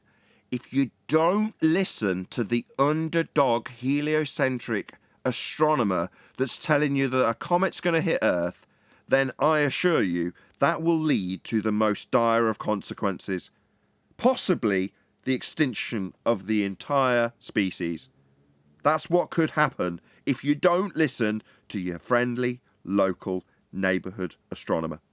Because they are doing the maths, keeping it real. I like the part That would be a great where T-shirt. they're at the rally and the president's talking, and the one redneck guy or whatever, he looks up and he goes, "Holy crap! They lied to us!" And they all start throwing bottles at Jonah Hill. Yeah, that was pretty amazing. But the whole movie was filled with such moments. He survived. They also had a 5 or 6 second cutscene, an overhead cutscene of a mass rooftop orgy at one point in the movie. Yeah, they did. But that was already That's when after Tyler everything was Perry going to go was in the down. bar with the news girl. Say again? That was when Tyler Perry was in the bar with the lady on his co-host or whoever. That's when they panned to there. She's like, "I just want to drink and talk shit about people." Right. I thought the most amazing part of the entire movie was completely at the end, when the assistant guy crawls out of the rubble and starts making selfies about the apocalypse. He's the son That of the was- president, so he's the chief of staff, but he's also her son. And at the end of I the just said end he. at I the end just of said the he survived. yes, that's why we're talking about it. Thanks. So you yeah, just mentioned that. at the end of the movie, after the credits have rolled, the last Easter egg, because there's two. There's an Easter egg after the first credits have rolled, if you like, at the end of the movie, where they show them landing on the distant rock in the sky vacuum, and then getting eaten by dinosaurs. And then after the actual credits have finished, they show the chief of staff / son of the president crawling out of the rubble, and as Arwin points out, taking a selfie and saying, "Last man on Earth, y'all. Like and share." Yes, I was saying you said everybody died. So he survived. Y'all just ruined the movie for me. Dang. Oh, I wasn't gonna watch it. Yeah, I wasn't gonna watch it. So yeah, I don't know. It's only been 3 days, but then again, I didn't exactly give any prompting. Just as the last note for the end of the live show, tomorrow's live show is going to be a bit later on in the day, so you might want to take advantage of that if you're typically not up, because the show, for the guys in the States at least, runs very, very early. So if you're a participant that's always thought, I'd love to go on, but I'm not around at 9 a.m. if you're in New York or somewhere, or earlier if you're further over. But there we go. So tomorrow the show's going to be just that little bit later, as my kiddie winkles are having some friends over for a little party. So that should be fun. But with that, I'm going to say, if you are watching this on either Nathan Oakley 1980 or Nathan Oakley premiering streams, then stay tuned, as there will be an after show to follow. Unfortunately, if you are watching this live, this is where we bid you farewell. So a huge, massive, enormous thank you to all of you who smashed the super chat, liked, commented, shared, subscribed, joined as a Nathan Oakley 1980 channel member, hit the PayPal link, and all that good stuff. I've been Nathan Oakley, and I will see you all in the next video.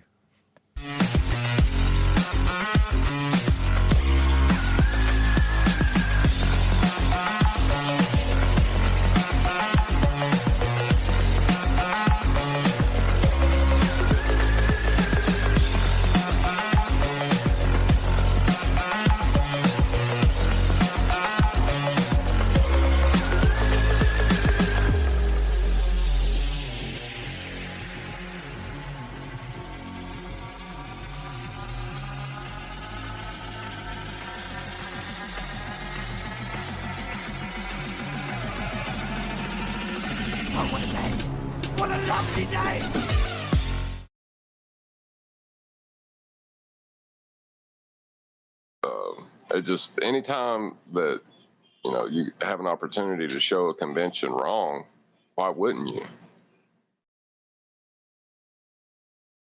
What's in it for me? That's right.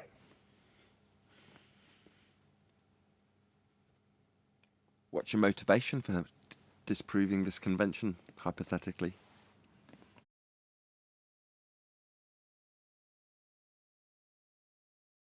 For me, Yeah.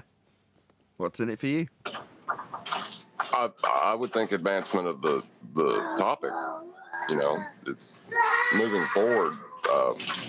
It's not like people can't still speak in that convention when they're talking about that topic, but that it's nice to know what is and what isn't. For me, it's purely to get all the bullshit out of the way, right? Because false conventions, they're claimed to be real based on certain experimentation, and then it gets all really complicated, and you get the feeling certain things are being ignored systematically in favor of temporary cohesion of the formula or system you're using. Yeah, I just want to get through to the real stuff. Like, no more extractions, no more derived conceptual mechanisms to account for something that's being misinterpreted.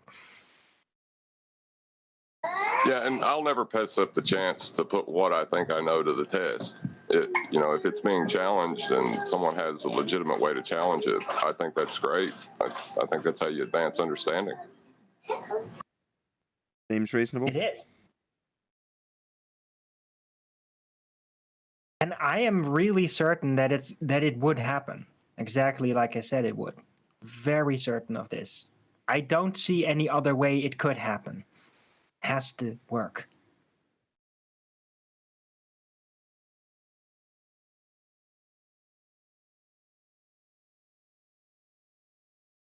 What do you reckon? Lowering the show to 16-bit audio, do you think that'll have solved my packet loss problem? Yes. Packet loss? Yeah.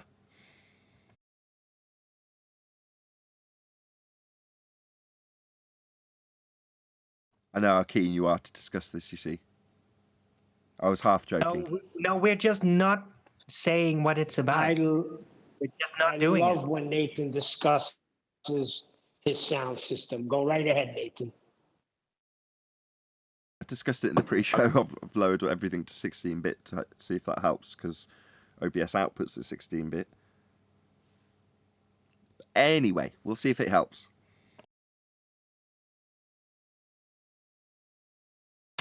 I guess where I'm such a layman in actual audio and I'm partially tone deaf, I think your show sounds great.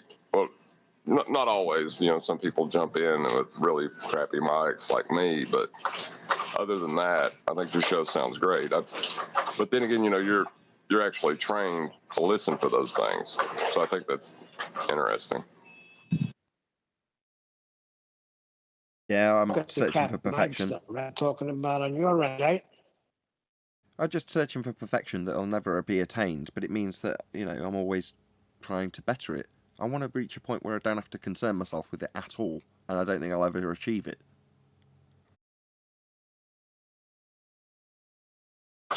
But the more you try to attain it, the better it gets. So there's nothing wrong with striving for perfection, even if you know you'll never get it.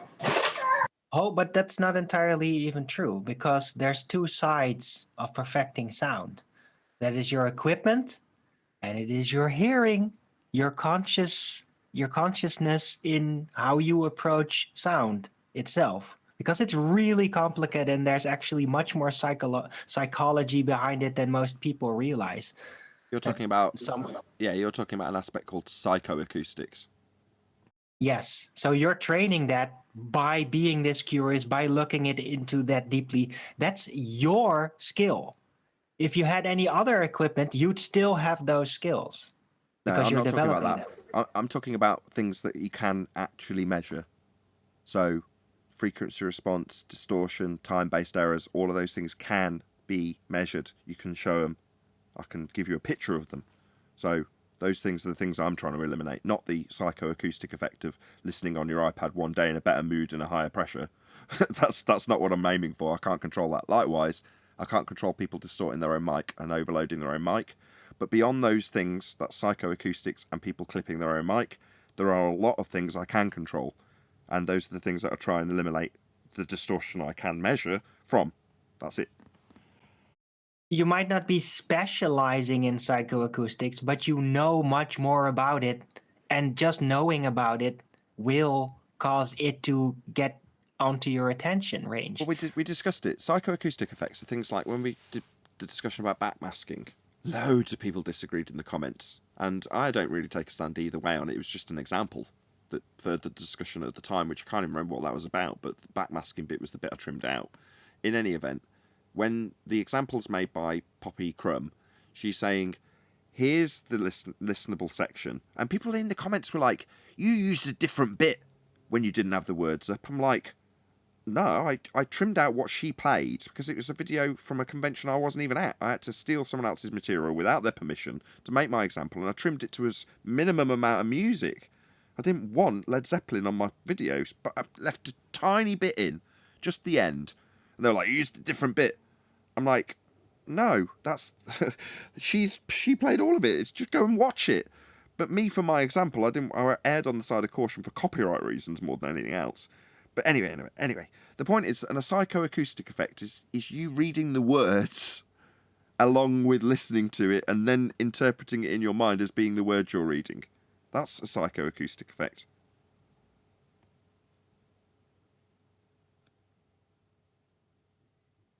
Being more comfortable in an environment. So, for me, a psychoacoustic effect that I've focused on when treating this room, as an example, is the effect of, as a person, when you walk into a space, visually, your brain will tell you how it should sound, and you take a lot of cues about spatial awareness from sound more than vision in a lot of instances. Once you've looked around the room once, you then assess everything else about where things might be coming from with sound. Now, if you acoustically treat a room, you remove all the reflections from the walls. That means that you no longer get those sound cues in the room, and it makes it uncomfortable. Now, acoustically, measurably, in every way you can put on a graph, it's better to get rid of every single one of those reflections. It's better.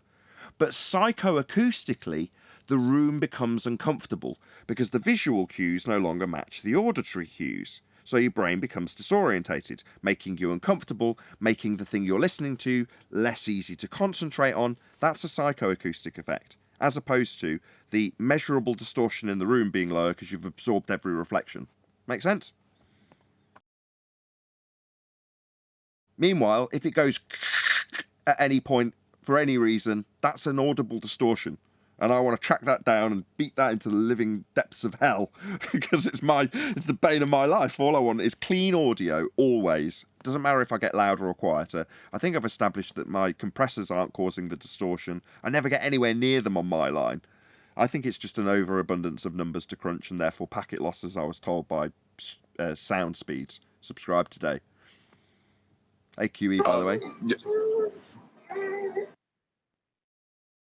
I was going to ask a question about that effect y'all were just discussing. Is that similar to when you make a point to someone who believes they're on a sphere and they reinterpret your question to be something else when they summarize it?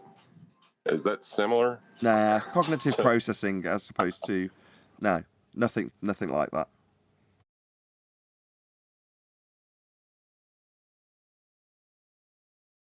It's a more automated, intuitive process. And I stand by my case, Nathan. You know so much more about this. So yeah, you are. Your primary focus might be the actual sound quality and the statistics, right? The data, but you know a lot about it. And in your strive for perfection, you had to know about it in order to attain that perfection.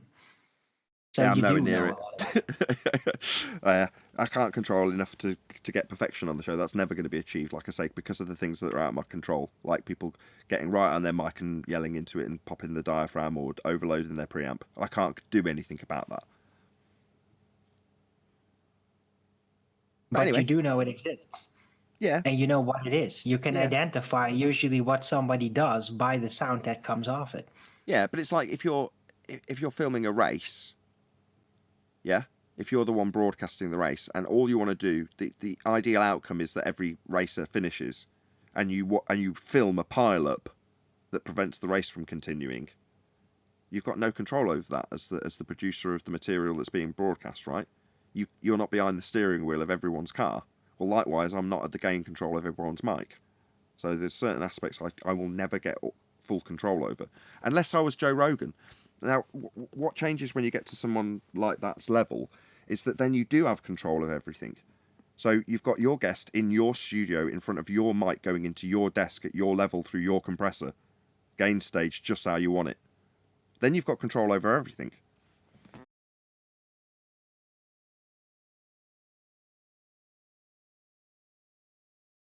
Right. Well, I never said that you would attain the perfection, but you know how to, and you can definitely get things smoothened out quicker because you know on an intuitive level through the psychoacoustics, you know what distortions are going to be, and so you can correct it quicker.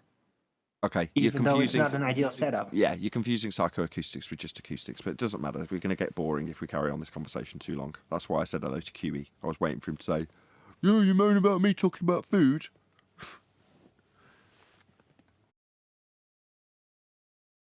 But he's clearly not around. Yeah, I'm here. Oh, it's good to hear from you. You had a nice Christmas? Good to hear from you. You had a good one? Yeah, pretty good. It's going good. Yep. Your avatar's still got the Santa hat on. Yeah, I keep that till the end of till January 2nd. Tree comes down, Santa hat comes off. Fair enough. When? No January tree went what? up. He said No second. tree went up.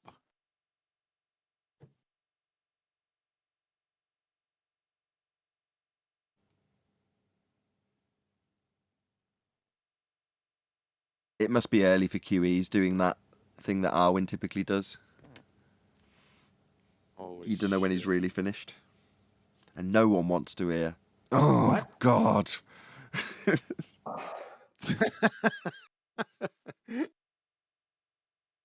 All right, so I wonder if he wants to let's hear summarize. Xanax. Oh, sorry.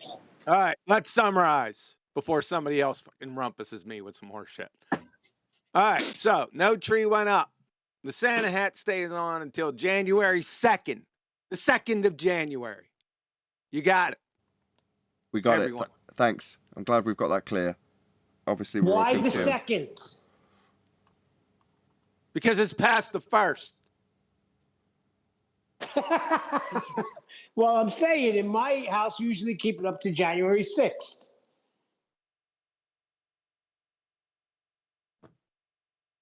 I'm not going to ask. Let's move on. That's fairly standard, actually, Neil. Yeah, 2nd of January. Otherwise, you're like chabs, aren't you? Still not down at Valentine's Day. Yeah. Oh, just let everyone know no Bowl Busters this Saturday, all right? New Year's Day. It's the alternate week anyway, though, right? We're not missing out. Yeah, we are, Say again? because we didn't do it Christmas Day. Oh, right. Oh, boller. Oh, no. No ballbusters. Yeah. There's no QE Live last night either. Yeah, but he did have a show.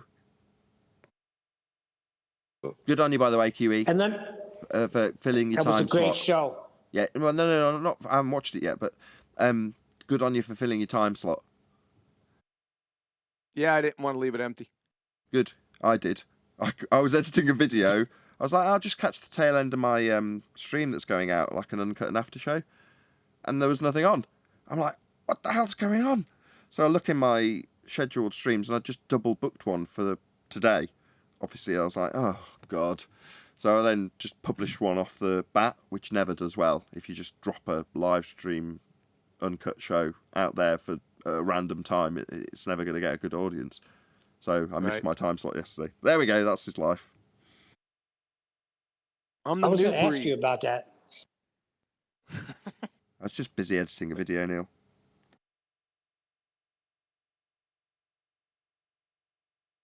I thought No I'd put a little Ballbusters. twist on revisiting the bumbling backwards buffoon, bellowing ball-tart bozo, Burfer Belland. I'm going to watch it after this. Once we round out and I'm uploading the Uncut and After show, which hopefully I won't misschedule, I'll watch that while I'm doing it. That's my intention. I kept on putting it on yesterday and then something would distract me and pull me away from the iPad, frustratingly. So you might have got a few more extra views from me that aren't really me watching, if you know what I mean. I put a little twist on the numpty clips. I could do. There's a lot of. I could get creative with these. So, just the first shot across the bow. I knew that would be the case. I tried to explain that to you. Like I put it in my memory bank. I was just been a little bit busy over the past couple months. As a videographer, once you're into the strides of it, you get itchy feet if you're not doing something, and then you'll be in the shower or whatever, and you go, "Oh, if I put that with this and this with," and suddenly you've got a video. Not from not doing it. I mean, you've actually got to do stuff then, work. But you know what I mean. The ideas will come. Yeah, I'm not good at editing, so I have to do like hard stops and I have to get a little bit more creative. Yeah, I can't edit it on a computer. I've had a couple of editing pieces of software for the PC, and I just can't do it. It's beyond me. It's too complicated. The iPad is fine. I can do it on iMovie because it's very basic.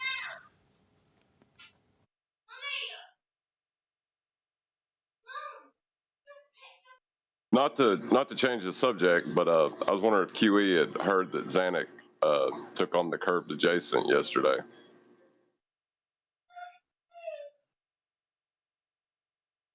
Sorry, I missed that. Go ahead. Your favorite Baltard Zanuck took on the curved adjacent yesterday in Discord. Zanuck couldn't take on Little Miss Muffet.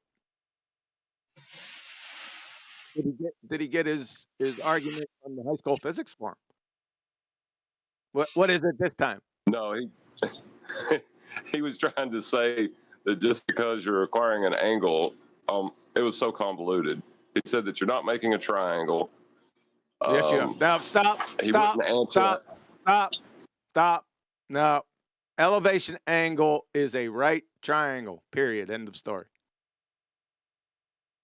Well, hold on. That was the next thing I was going to say is then he would never address the curved adjacent at all.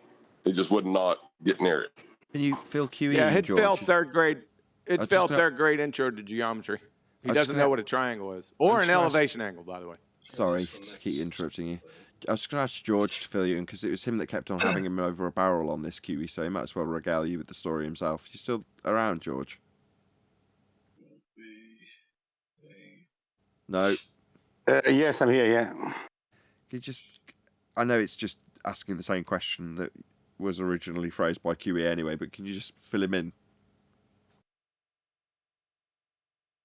Well, what they're doing the triangle the other way around.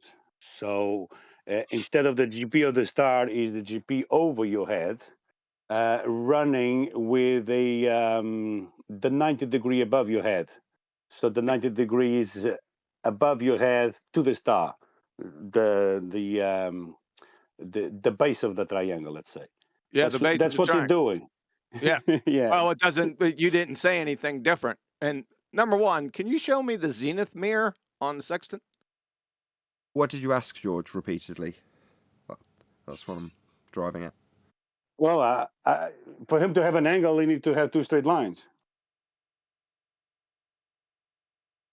Yeah. He needs to have the line from his position to the GP of the star and to the star. That's correct. Making a right angle triangle. Yeah. Correct. But you said above your head, so I need to see the zenith mirror on the sextant. No, that was his argument, but that's not how the sextant works anyway. Yeah, that's my point. The interesting thing is it want to refer to your zenith, but it requires the laws of creating triangles on a flat plane for you to calculate your zenith after you've taken your elevation angle.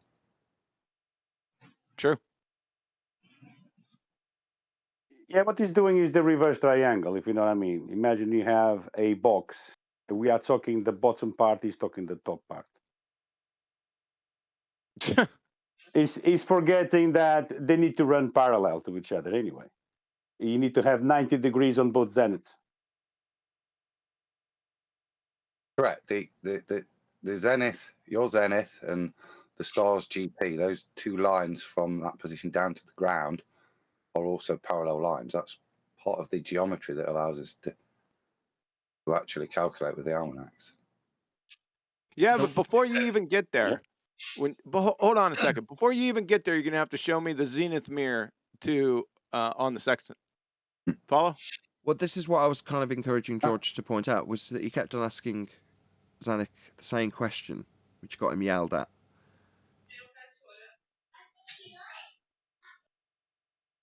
Yeah, they like to talk about angles, not admitting that to have an angle, you need to have two straight lines.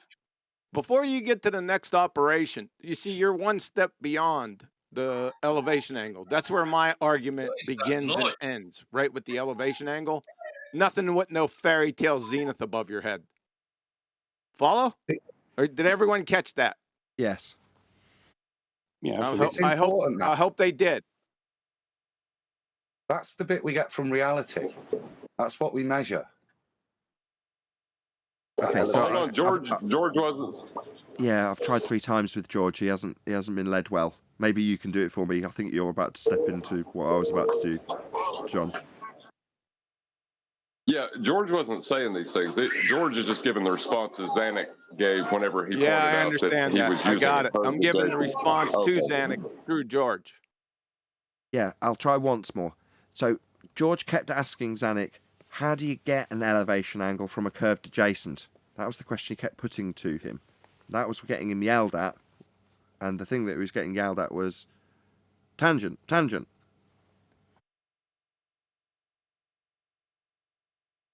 Yeah, that's correct.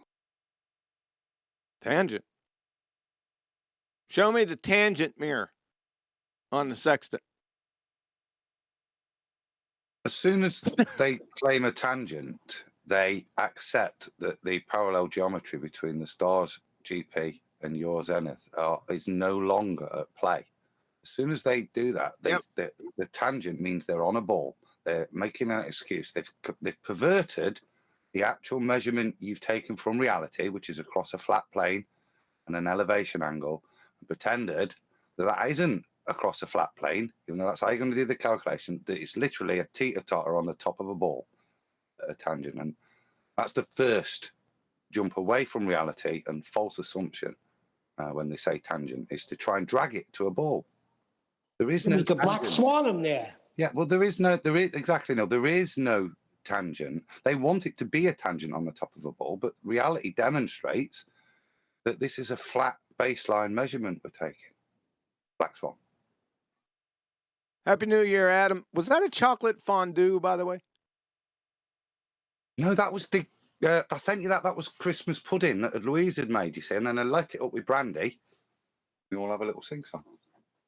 Yeah, you didn't send it to me. You sent it to Nathan, you see what they're trying to do? Yeah. So what I did was I introduced 140 hertz roll-off in the frequency response for everybody, in the assumption that what that would do is that would get rid of any low rumble that might be in my voice that could be setting the compressor off too early. So that was another thing. Jesus. Listen, I just took a little sidebar. I just took a little sidebar with Adam because we don't get a chance to talk all that often. So I just wanted to touch on the chocolate fondue, but it was a pudding. Fair enough. I thought it was really cool. And he didn't send it to me personally. He sent it to a Skype chat. But besides that, let's get back to the point, because I think it was lost on most people. Nathan got it. Show me the zenith mirror on the sextant.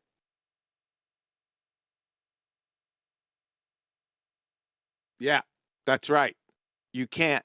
Because people, when you say your zenith, that's the next step after the clobbering of the elevation angle. So I don't even go there. I don't need to. I stop at the elevation angle. That's where it begins and ends. Everyone got this? Got to establish an elevation angle first. You've got to establish that flat baseline first. It's the first step. Yep. Yeah, that's why it's such a good proof. What are you going to do if you're a baller? That line is a straight flat line. It's step one. So there's no...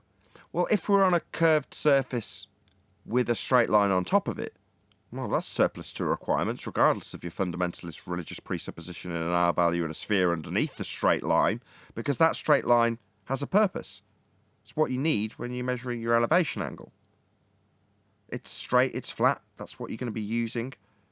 Now, if you assert, this is John's point, zenith, all right, well, what, 90 degrees to your baseline then? You need your baseline to establish your zenith. What's that you say you're establishing with a bubble sextant? What is it you're establishing? A horizontal baseline? So you need that first then, to then go on to talk about zenith. You've got to as hold a ball tard or an anti-flat earther, You can't even pick a sextant up. You can't even look at it because it's a dagger to your entire worldview. You can't even touch it. That's what's so frigging hilarious about this. And yet they They're tell us dead. that it's a globe earth tool. That's their rebuttal. I mean, obviously it's a non sequitur. I can't remember what fallacy it would be when you just say, well, that's my winning argument.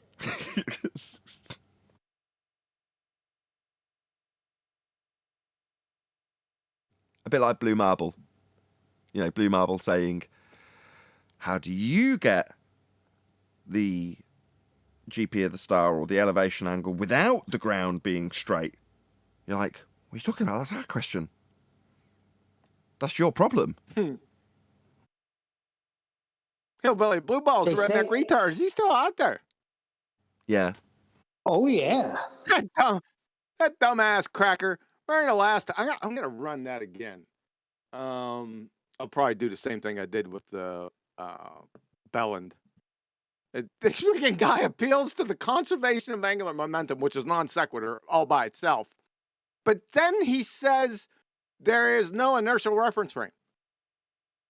Hello, McFly. Are you still out there?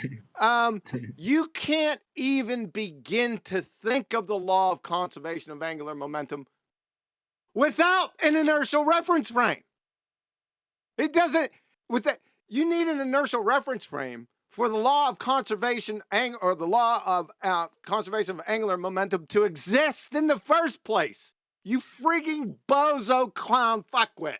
Yeah, Brian expanded out on this point, QE. So he's saying, he's saying there's no inertial reference frame, did you say? Yeah. Okay. Brian's saying that if you take what they say to be true in the farcical nature it's asserted, so a hot air balloon leaves a claim to be non-inertial turning reference frame and retains 15 degrees an hour rotational velocity. So in other words, it takes off from the ground and continues to spin at 15 degrees an hour. You with me so far? We're giving them all of that. At that point, you've still got to deal with Coriolis deflection because you've then got two reference frames, right? For it to have retained the 15 degrees an hour spin of the first reference frame when it left it, there's got to be two. Well, then you've still got to deal with Coriolis deflection. That's something that Brian's been pointing out at the moment. Not Brian's, it's mine.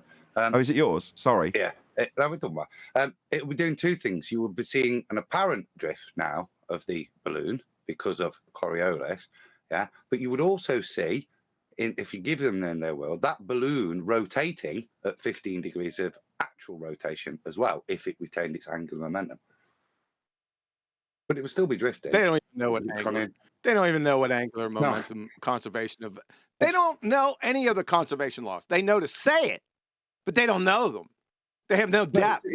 It's a cluster screw of an interpretation of what they're claiming, but it's just trying to interpret actually the reality of what they're claiming. When something retains, if it's going to retain angular momentum, it doesn't mean what they mean it is. But if we put it into the reference frame that they're talking about, that this retention occurs, it means that the actual object just rotates at the same rate as the object that was rotating it left. Yeah.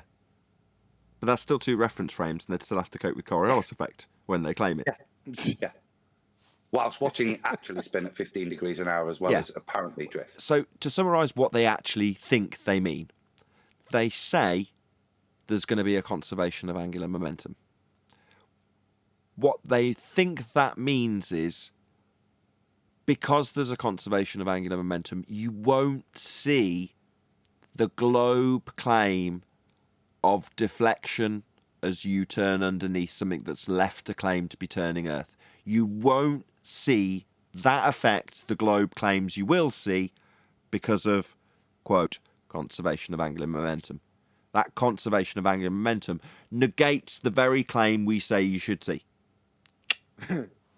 We don't expect to see any drift. Listen, hold up, Arwen.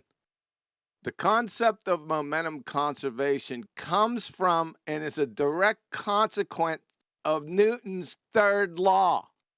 So listen up. From Boston University Physics Department. A good question to ask is, do Newton's laws apply all the time? In most cases, they do. But if we're trying to analyze motion in an accelerated reference frame, while we're spinning around would be a good example, then Newton's laws are not valid. Hillbilly blue balls, numpty dipshit. You friggin' bozo clown fuck. A reference frame in which Newton's laws are valid is known as an inertial reference frame. You friggin' bozo! Right. And in the pursuit of audio perfection, when someone gets right up on their mic to make their point more emphasised and overload their capture, I don't have control over that. So it's just something I resign myself to. You can't do anything about it. You just deal with it. Can I ask QE a question about what he just said? Yeah? What's confusing? Oh, it's not confusing. It's just what. Did you just say that Newton presupposed a stationary Earth for his laws of motion? I don't know. You'd have to ask him. Of course, you're going to need some serious smelling salts. Hold on. Of course he would. I think that was implied. Can't Can you make read that? any law. I think that was implied in there, John. Can you, QE, can you read it again, please? Sure. Yep. This is from Boston University Physics Department. So, a good question to ask is, do Newton's laws apply all the time? In most cases, they do. But if we're trying to analyze motion in an accelerated reference frame while we're spinning around would be a good example, then Newton's laws are not valid. A reference frame in which Newton's laws are valid is an inertial reference frame. End of citation. So Newton presupposed that we weren't spinning. I suppose you're right. Well, yeah, all his ideas, all his conceptions were based on a stationary flat plane per default, right? That's what he was doing. I think you're right. I don't know. I don't know if I'd agree with that. No, but by implication, from what's just been read out, for any of his laws to be applicable or utilizable to describe anything, you mustn't have an accelerating frame of reference. The frame of reference can only be the inertial reference frame, according to what John's just said. Well, if you talk about any observation of Coriolis, that's always from the non-inertial reference frame, right? Well, that's a accelerating frame of reference. I think you're right, John. It's saying that his mathematics doesn't account for it. However, roughly they work on the Earth because they're back derived from physical measurements. But what that says to me is that when Newton's doing this back derivation, his consideration was not of a rotating Earth. There's no mathematical consideration in his formulas to account for that. We're just on a fixed plane. We're not dealing with it. Doesn't mean he thought or it implied anything. It's just how he derived the mathematics. I don't think there'd be a direct implication from him. But what it does show is that the practical work in mathematics does not account for rotation. And if you, and this was the important bit, if you try and apply that mathematics to that situation, then the statement was, I think it does not work, is it, John? So I don't think there's any inference you can draw from what Newton was saying, but you can draw inference from the mathematics that it does not account for it. No, it's not inference to be drawn. It's the pummeling of somebody who takes the incorrect assertion of Newton's laws of motion when applying them to a sphere Earth in motion. Because when you're talking about anything other than an inertial reference frame, they're not applicable. Yeah, that's what I mean. Yeah. So you're right, John. That's a bit of a revelation. There's nobody else going, oh my God, how many times have you had Newton thrown in your face by an anti-flat earther? That's why I asked it, because it kind of shocked me when he said it. I'm a Read little it bit again. taken aback. Nobody else seems to be. You and me only, John. I'm not surprised, Newton officially, in a letter, disclaimed gravitation as a hypothesis because he probably was aware of what was going around in conception land concerning that. And he knew, everything I've built is based on a stationary flat plane. That's how it works. So he couldn't compete, he couldn't make it compatible to any of that. Well, I got superseded. Can we read it again? I figured somebody was going to ask me to do that again. All right. So, from Boston University, let's get the preface in here because I want to stress this. The concept of momentum conservation comes from and is a direct consequence of Newton's third law. So, have this in the back of your mind. So, from Boston University Physics Department. A good question to ask is, do Newton's laws apply all the time? In most cases, they do. But if we're trying to analyze motion in an accelerated reference frame while we're spinning around would be a good example, then Newton's laws are not valid. A reference frame in which Newton's laws are valid is known as an inertial reference frame. End of citation.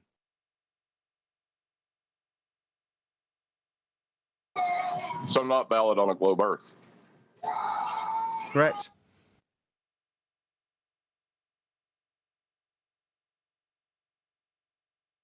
Well, you'd have to have the interplay between the rotating or spinning body and an inertial reference frame. You just can't have one reference frame is the point. Sure, but when For any of the described, conservation law. he said on, Say again? John's wording was not applicable on a globe Earth, and he's correct.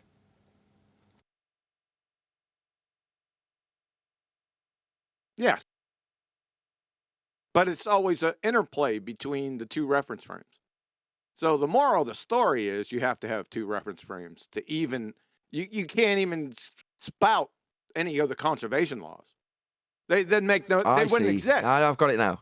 Okay, so in conclusion, Blue Marble Science is a complete idiot. Yes, but we already knew that. So what was his statement? Only one reference frame when talking about conservation of momentum, which requires two in the first instance, and would still have to deal with the tricky problem of not having any drift to observe from a turning Earth that Newton's laws don't apply to when you're on it. Yeah, that was his whole argument against you. Against me? Oh, happy day. Did I get an advert? Oh, I didn't know that. Oh, I've been a lot more involved in this conversation if I'd have known that. If you'd pay attention to the signature series Numpty clips, you'd already known that. I'll be watching the one about Phil Bell tonight, or shortly after this show gets rounded out. I promise. I'm looking forward to it. I promise. And it's got good reviews. Lots of people have been raving about it, and by that I mean Neil.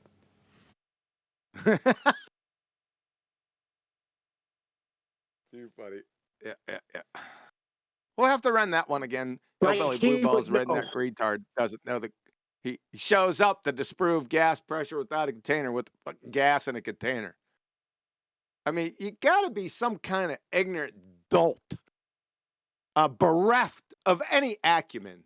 I mean, we're not even in science acumen. We know he doesn't know what the fuck science is, but just basal common sense he's bereft of that.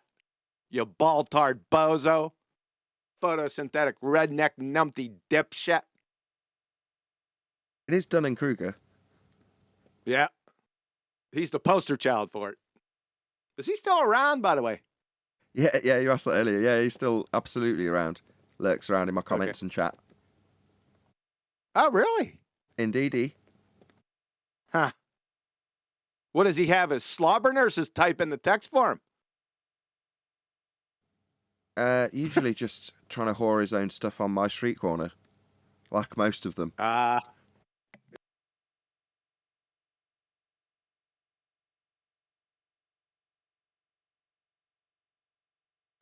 and you got to understand something too. Also, Newton's laws are debunked anyway. So we're in Narnia testing phlogiston, and we're going in there and then destroying the notion of phlogiston in Narnia. If you're following what I'm saying. Indeed. Well, yeah, by somebody stating, hey, Newton's laws work most of the time. Oh, so not all of the time? Well, then it's not really a scientific law, or sorry. It's a not law. a natural law. You almost got there. Yeah, natural law. Correct. Yeah, sorry. But you know what I mean. So it's Yes. basically admitted. They don't use the words they're supposed to be used in the way they're supposed to be used. They don't do that. It's a good catch, Arwen. You could debunk it right there. You're right. Yeah.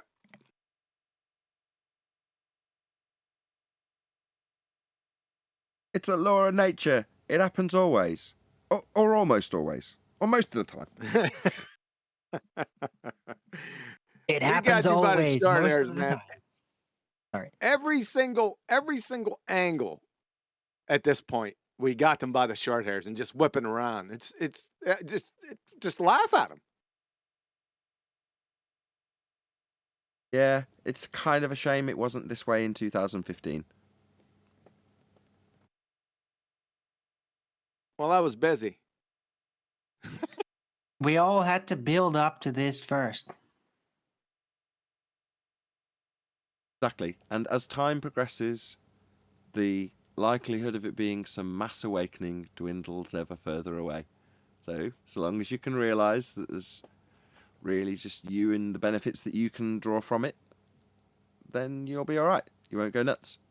Meanwhile, for the people on the opposite side of the fence, they're ticking time bombs, all of them, mentally. It's just so strenuous fighting a losing battle against people like us. It's just, they lean on the fact that they've got society and consensus behind them.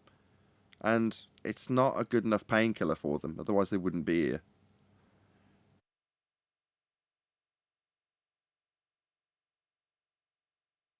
Right. We must be almost like seductive devils that are really outsmarting them, taking their goodies away. Right? It must almost feel like that. Like we're taking all their luxuries away that they chose for in trade of, well, their clear reality sense of what's real and what isn't. They traded that, and now we're here kind of taking that away. So we must be feeling like seductive devils to them.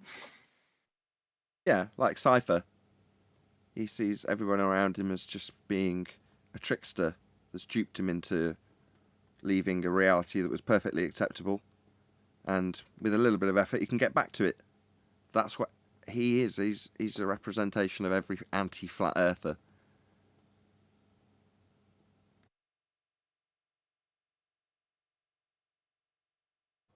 Why, oh, why didn't I take the blue pill is what he says.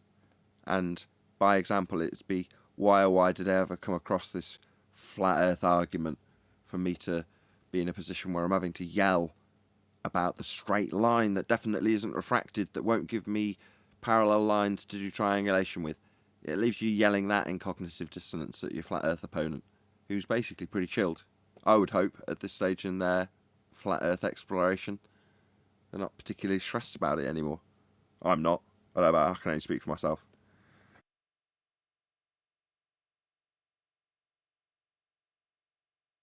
Really chilled myself over it, and I enjoy discussing it. I think, in relation to the previous chat, so I don't feel any desire to convert anybody.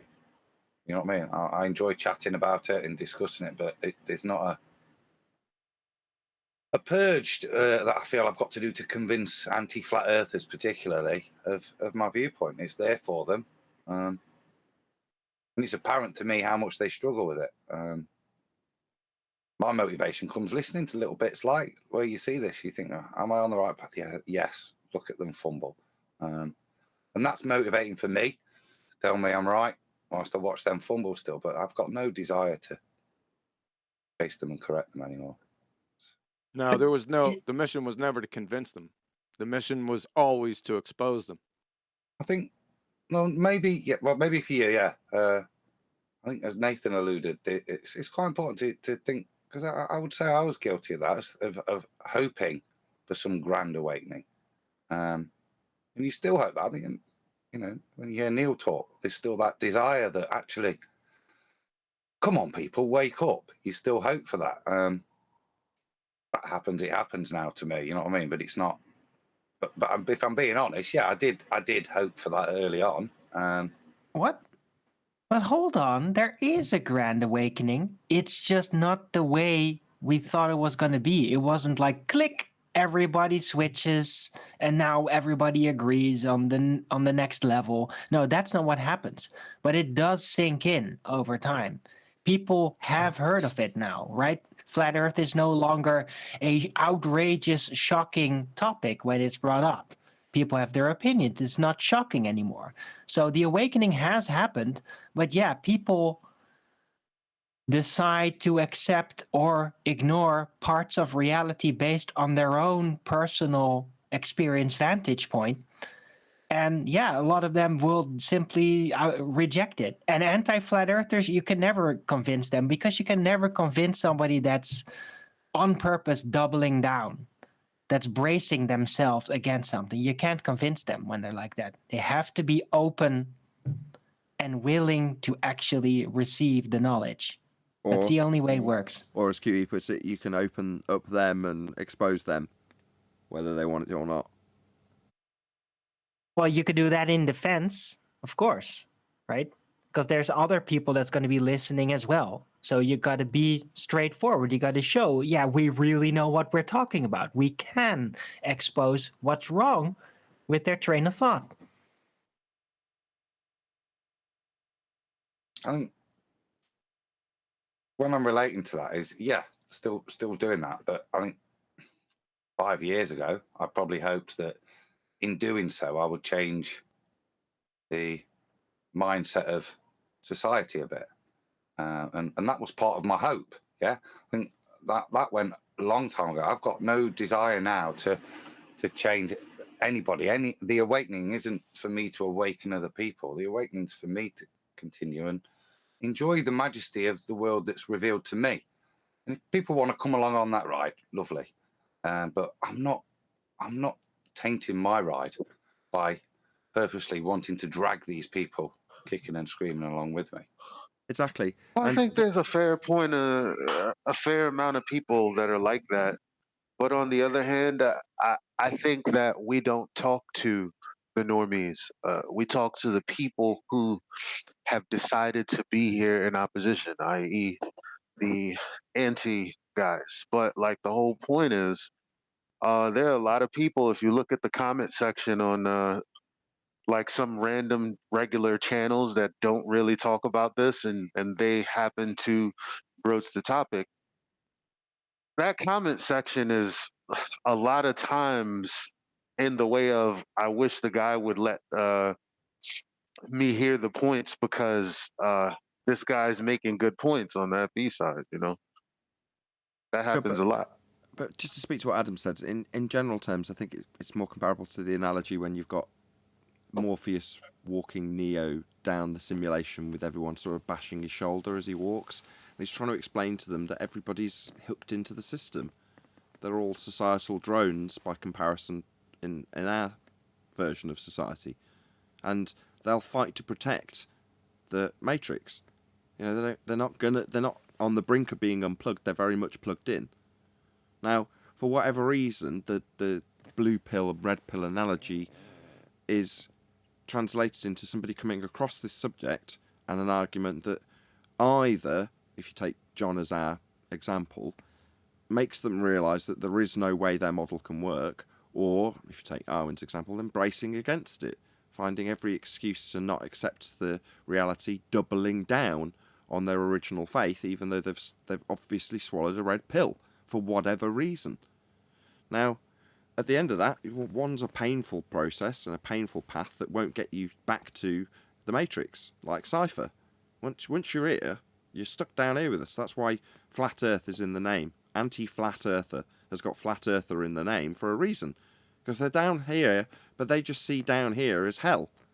as opposed to what Adam's describing, which is, okay, so my eyes are now wide open to the world that I live in, open and ready to take in information.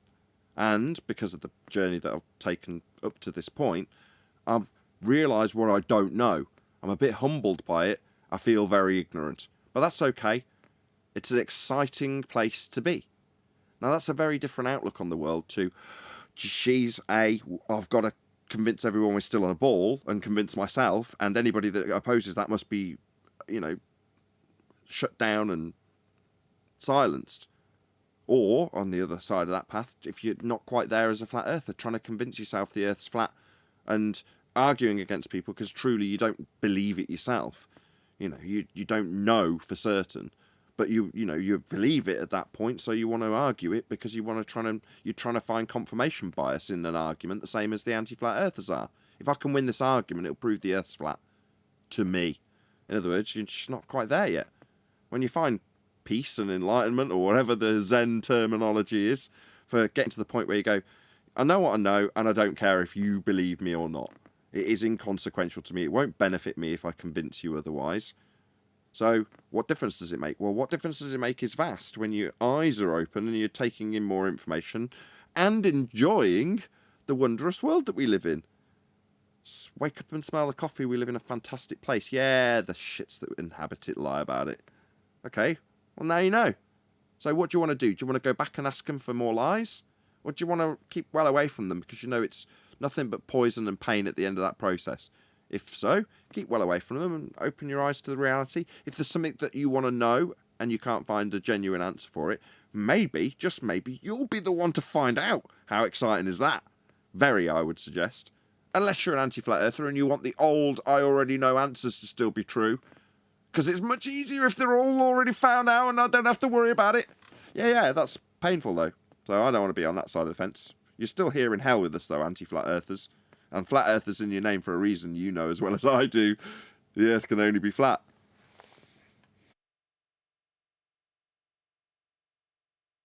That's projection as well. That's just one more thing I wanted to add on that, just thinking about it.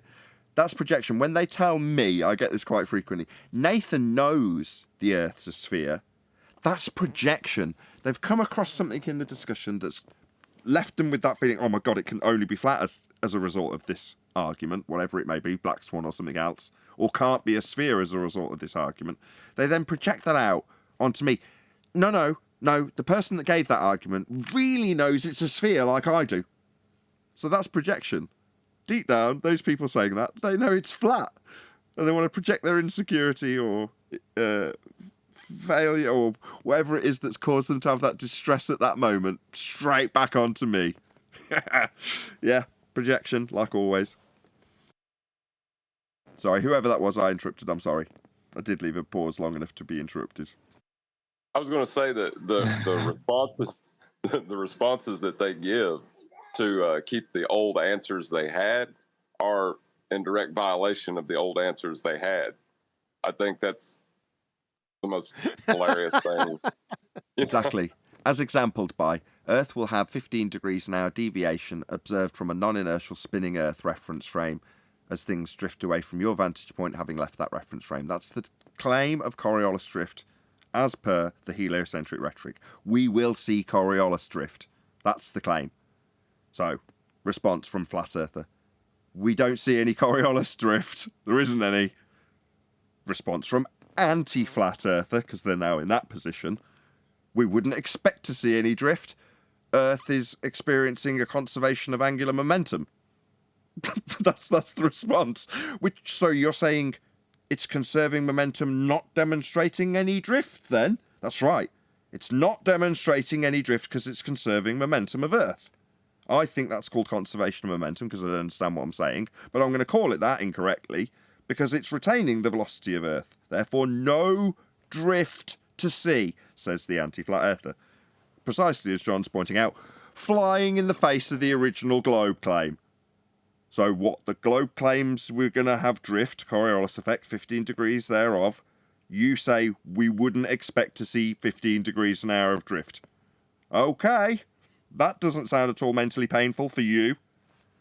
Maybe if you tell me that my reference frames, that I'm not claiming and the globe does, are ruined, maybe that'll be a little antidote to your pain. Talking to you, Nathan? Simon Dan. Nathan, if you really knew the Earth was a globe, you'd be the biggest dick in the world. Do you mean if with I everything knew? you've done? Yeah, but for that statement to stand true, it would mean that the globe Earth was true, and I was intentionally deceiving you into believing it. It's easier if you Yes. paraphrase it with something like, I don't know, a bit more farcical, parallel universe theory. If you really knew that we lived in a parallel universe and were saying we weren't, you'd be the biggest dick ever. It's like, yeah, but we don't know that that is true, and all we do all day long is disprove it. Yeah, but that's why. If you really believe that you, Nathan Oakley, was a glober and you knew all the real information to prove the globe, yet you would do everything in your power to a very refined level in order to prove the flat earth, then you would be the biggest dick in the world. Well, maybe as a biggest dick in the world, I can give a bit of temporary pain relief. I mean, I really do believe the heliocentric model is real. I mean, we don't live on a model, but If I would It's have a said that, conceptual thing from their perspective, right? Because they probably really do think that you're secretly still a glober, because it has to be a globe. So you're in the knowledge of what the secret globe information really is, yet you're doing everything in your power to prove the globe wrong and to prove it's flat. It's The just more another simple, the back better. rolling, isn't it? To stick over I their would wound. have said, If this they, would have if they said say, sorry, no. If they say to themselves what you're saying, oh, Nathan believes this, it's just another little lie you can tell yourself, yeah, to keep the cognitive pain away. Yeah. Even though he puts a really good argument and batters us every single time, deep down he knows it's a ball. So I'm all right, really. I don't have to recognise the ass whooping I've just taken with regards to stuff, because deep down Nathan really is just a deceitful liar who knows it's a ball. Exactly. it's pure projection. Yeah, It is. What they're really It's a saying myth. is, I really know it's a ball, even though there's been a really good argument put forward. But they can't say, I still know it's a ball, because if they do, cognitively, they're saying, I understand this argument's defeated the premise I hold true, but I still know it's a ball. That doesn't make cognitive sense. It won't ease the pain. So therefore, you've got to take half of it and transpose it onto someone else. He who has made this good argument isn't really believing it. He knows how it's flawed. He knows it's a sphere. Because then cognitively, you're not fighting amongst yourself literally in the first person, saying, I know the argument fails, but I still know it's a ball. Because you'd shudder if you did that, so you've got to project it onto someone else. It just happens to be me. Nathan, you're withholding critical ball Earth information from us. How dare you? Lighthouse, man, the lighthouse. So many globers out there seem to He think had that I'm the arbiter fire of globe proof in the form of a lighthouse at the Isle of Man. It's like, really? Did you not watch any of those debates? I'll be your globe proof, Z. I'll ease your pain. I believe there is a globe model. I believe there is a heliocentric model. Yeah, I do. I know it's real. There really is a heliocentric model. It's no secret, Arwin. It's not like I'm holding this globe secret. I know it. I believe in that model. I mean, it's not where we live. It's very eloquent. It's cool. Lots of stories that make the media are based on that model. Because they all reify it into existence, unlike me, I don't. But it is real. Like the idea of Santa's real. The idea of Santa's very real. We're talking about Santa right this second, aren't we? How can it not be real? We're talking about it right now. Doesn't mean there is a Santa. But the idea of it exists. And the model of a heliocentric world exists. It's beautiful. You're just trying to confuse us with your flat Earth wizard speak. We know it's a Says ball. you.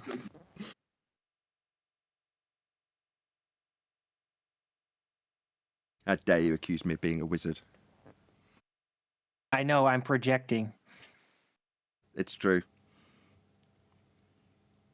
Yeah, they've got a lot of pain. I mean, I do, as much as I claim I don't have any empathy for them, if I'm not a psychopath, then human nature dictates you're going to have empathy for people, regardless if you want to or not.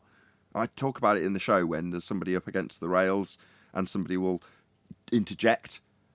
They can't help themselves. Well, because their empathy gets the better of them. They feel the pressure that the opponent's under, and they empathise, and they want to relieve the pressure. It's just, like I say, unless you're a psychopath, you're going to do that.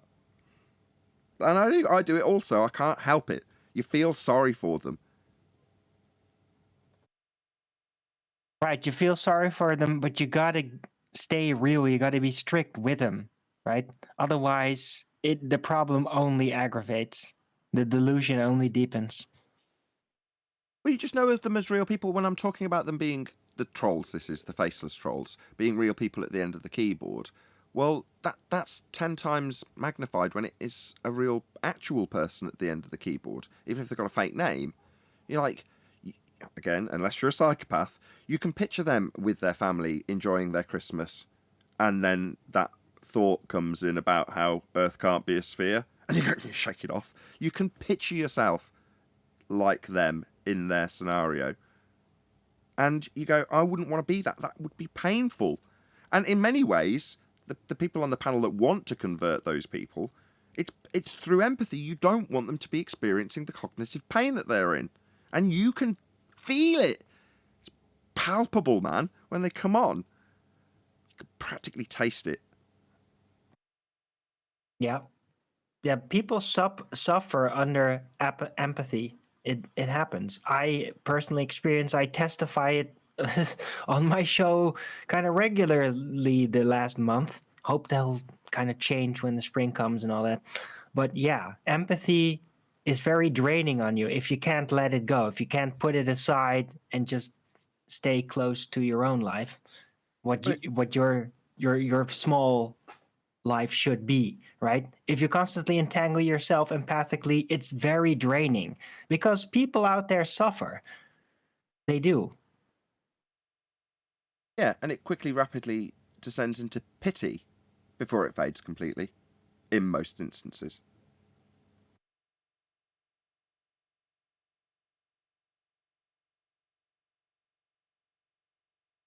Pity is usually what I feel towards them. What's what you feel for them?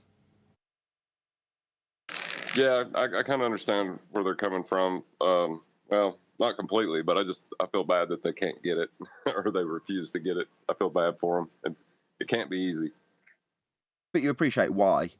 Obviously, at a societal level, if they're this far into the game, they appreciate what will face them if they were to accept the natural reality that does actually inhabit their existence. Then that's going to cause a societal problem for them, which they definitely don't want, having spent the last however long ridiculing the people that they've been disagreeing with. And then when the revelation comes, it's either, like I say, the stumble down the hill towards the hell they think is where we're at with them as an anti-flat earther, or do as you did, which is say, shit, I now find myself in disagreement with the consensus society. That's not a good position to be in because people will ridicule you for it. Yeah, that was one of the reasons I decided to speak up, was because I spent so long speaking out against flat Earth. Otherwise, I would have just walked away with my head down. And there's going to be others. There'll be others who you are like and will want to do the same. In other words, verbally and openly say, I feel guilt as a result of the ridicule I bestowed on my now fellow man on the flat Earth. So what am I going to do? And the question does come if, you see some dick, let's say Red's Rhetoric changed sides, had an epiphany, realised the arguments failed, had done the research, came back and said, I'm a flat earther now. What would be the reaction? Piss off! So, Welcome to Flat Earth. See, Welcome to Ranty, Flat Earth. It's a new beginning. Is it? People are people. It They can don't be. change. New People chance.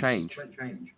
Yeah, he will be dragging what he's done behind him, but it's a new chance. It's an honest new opening window of opportunity to do the right thing, to recompense for everything you've done, to fix it. How very It is. Disney. Yeah, but it's true though. mic's It too loud. doesn't mean Turn that your- everybody takes it, but that is what happens in an epiphany. Can you turn your It's a gain new down a little opportunity. bit? You're feeding back. Or your speakers are too loud, one or the other. Mic gain, probably. I'm sorry. That's I was okay. just saying feeding it back is to a it. unique opportunity, right? Not everybody takes it, but it's there every time that happens. It's a new opportunity to They're unconfuse the situation. Okay, well, we've got one from Neil saying he'd tell him to sod off, and one from you saying we do semi-open welcome him with the open arms, right? Well, we've got a comparison. And how it rolls in that regard, I have no idea. I'm not an anti-flat earther. But, trying to entice people back onto the globe side so they can hold them up as a trophy, in the case of anti-flat earth, well, that's their mentality in that regard. I'm just interested to know if everybody would follow the same logic, or what their logic would be to do that, to hold a flat earther up as a trophy when he converts back to from flat earth to anti-flat earth. I don't get it, but by comparison, it'd be the same if Red Rhetoric came over to our side. How would we react? That's the only thing I can ask that you can visualize easily and give me an answer on. Anybody else got an attitude towards that circumstance? Let me tell you what happened to me. When I first got into this, and I was in your chat, and then I started getting on Discord, I found it interesting. I think it was a person named Kat saying, "Oh, you think he's got the perfect globe proof." And they sent me to some site with that whole thing you were talking about before. They're devious. They're scum. Okay, that's one dude. Anybody else got an opinion? If we had a convert like Red Rhetoric, what would be your attitude towards them if they were on, I don't know, my G+ panel right now? Very sharp. Can I please fill in? Like, very sharp, because he might be tricking us, but if it's a genuine epiphany, then his emotions will fall in line. I not everybody of you guys maybe, but I will absolutely pick up whether that's real or not, right? And he could even change back at some point, and then I would feel it. I would just sense it out for you. Is this real or not? Based on his emotional output. Okay. Because you would be emotional. Thank you. Anybody else? Anybody else?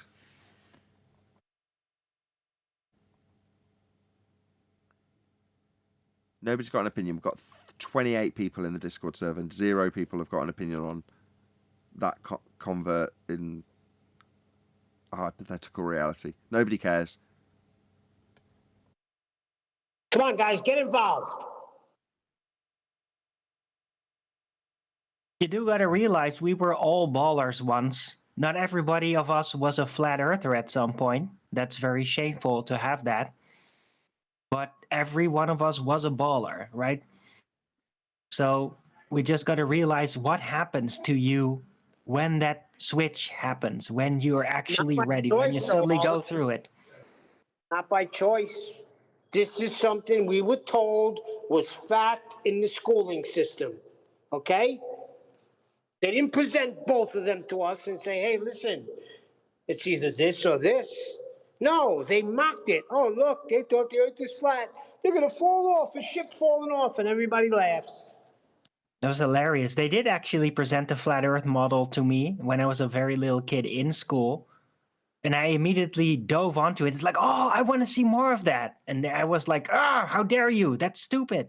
I was like, no, I just want to know more about that. If they really thought that, right? Why did they think that? I want to know everything about it. But I wasn't allowed. Yeah, you were supposed to be mocking it. What's your problem? Problem is, I want to know why they thought that. And now you know. Life has a way of working out, eh? Yep. If you really want to know, God will provide. But it might be a very tough journey to undertake. I have opinion about Red Rhetoric. Yay! My talking point continues. Well, if he did state openly he was a flat earther now, I would be skeptical because of his past behaviors. But, that doesn't change that if he's being honest and with time, I would, accept him like any other person who accepts reality. Right, as long as it was genuine. As long as you could feel he meant it.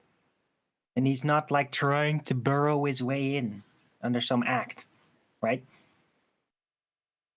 Yeah, as long as it's genuine and consistent, and he's not trying to play the same tricks. Why wouldn't you just accept him? People make mistakes all the time.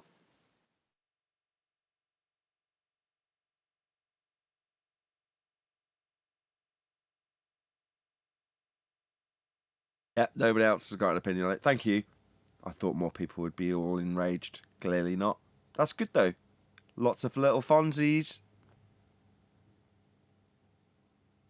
Yeah, that is my excuse for none of you talking. That's right.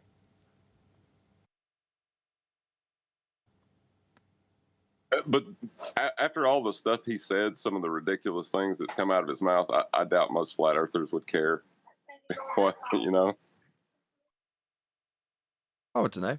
I think he's left a lasting impression on Jaren over the years.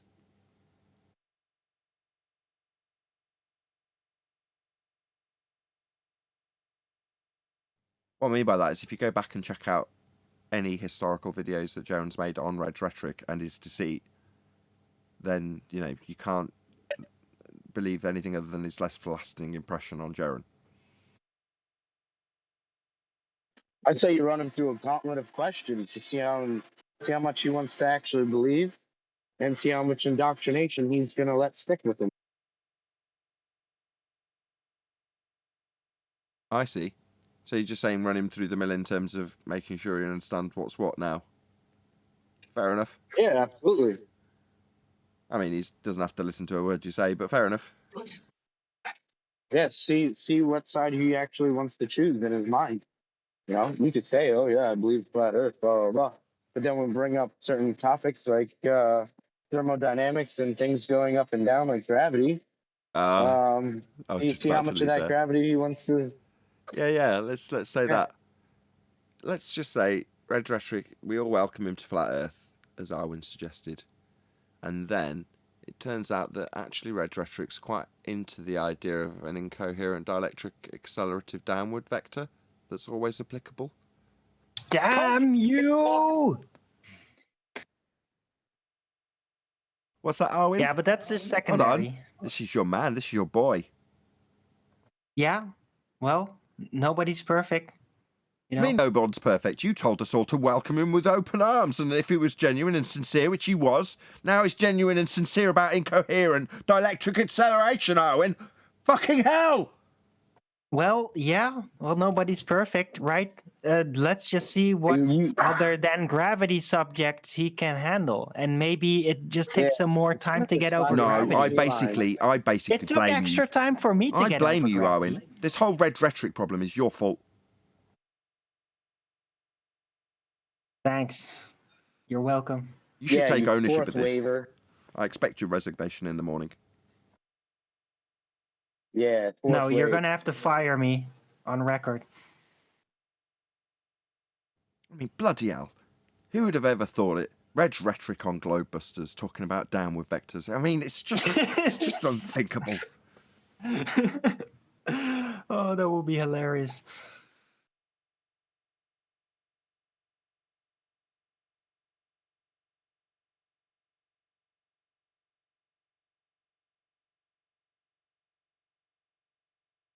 So open arms it is then, should any of our opponents convert. Yep.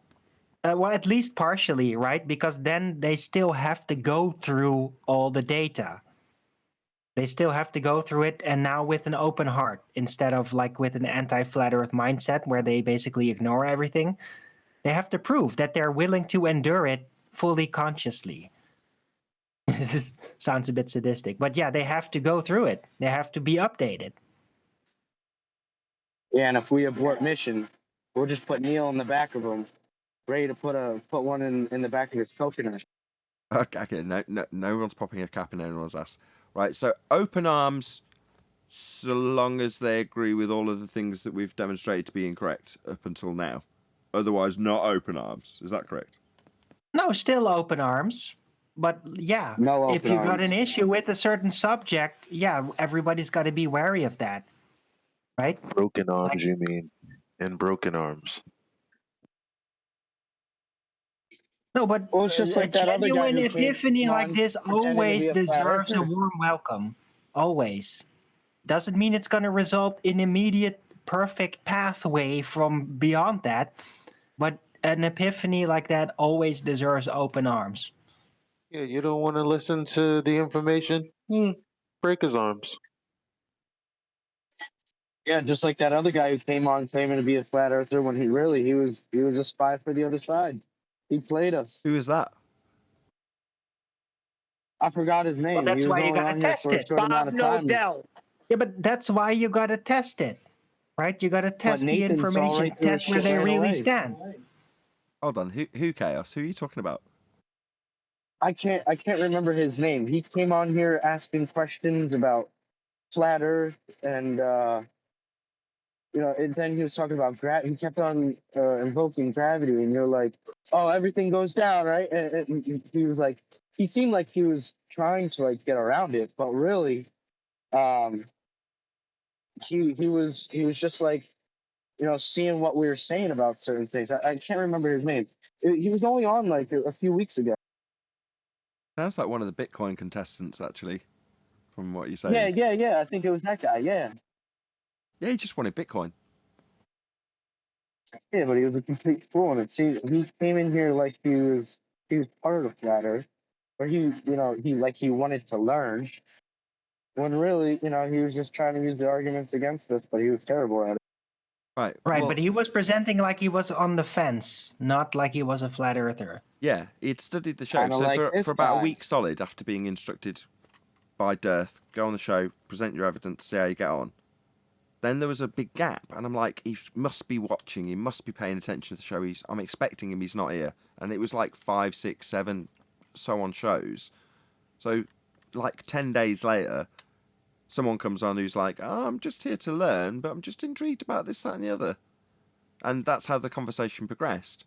Now, because of that, I assume that was a tactic to ease his way into presenting his evidence and discussing it, rather than being the enemy from the off.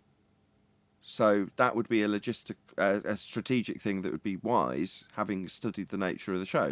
If I can come in as a less threatening adversary, definitely not, declaring that you're here for Bitcoin, because if you'd listened to any of the other Bitcoin contestants that have come this way, the moment I found out you're just here to tell us we're stupid to win money, all right, okay, yeah, you're going to get ripped a new one as quick as I possibly can, with absolutely zero concessions or any, oh, well, I'll tell you how I perceive the world might be, speculatively, fun chat discourse like that. No, just you're going to make your claims, they're going to get ripped apart, and then we're going to move on to the next one.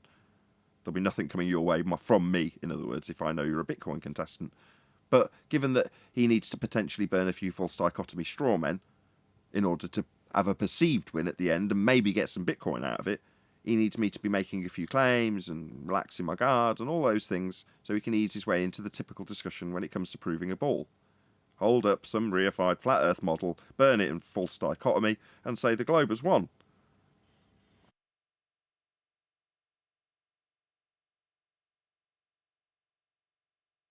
Yeah, they're not winning anytime soon, or ever. What are they going to win? All they win if they get in the meantime from us is temporary pain relief, but what are they perceiving as the long-term win? Because all they'll ever perceivably get at best case scenario is rid of us. But it won't in any way alleviate the pain. Every so often, as described earlier, Christmas Day, everyone's opening the presents, and then your anti-flat earther just remembers that we haven't got any geometry to measure at the sphere edge horizon that's being described as Earth curve. And they go, no, and shake a little bit. So even if we weren't allowed to be on YouTube at all, we were banned, then what difference does it make? You'd still know in the back of your mind that's the only reason you're here debating us, to get temporary pain relief.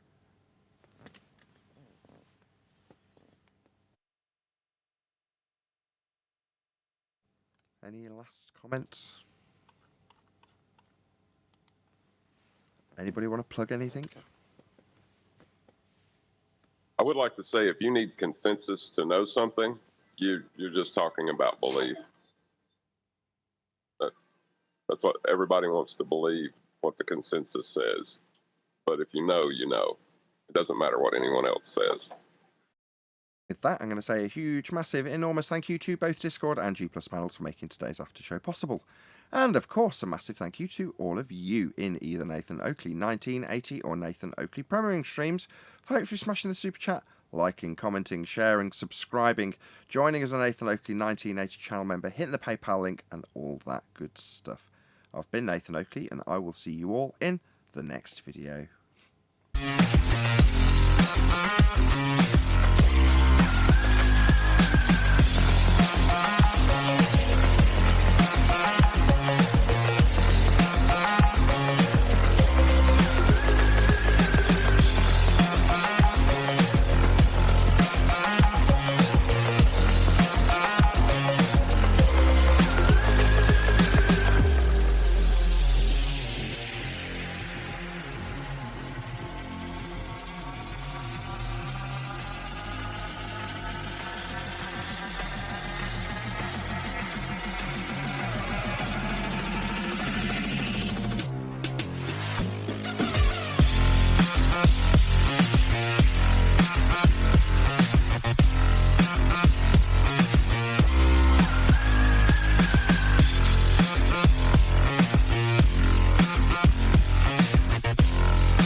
What a lovely day! No, no, no, no.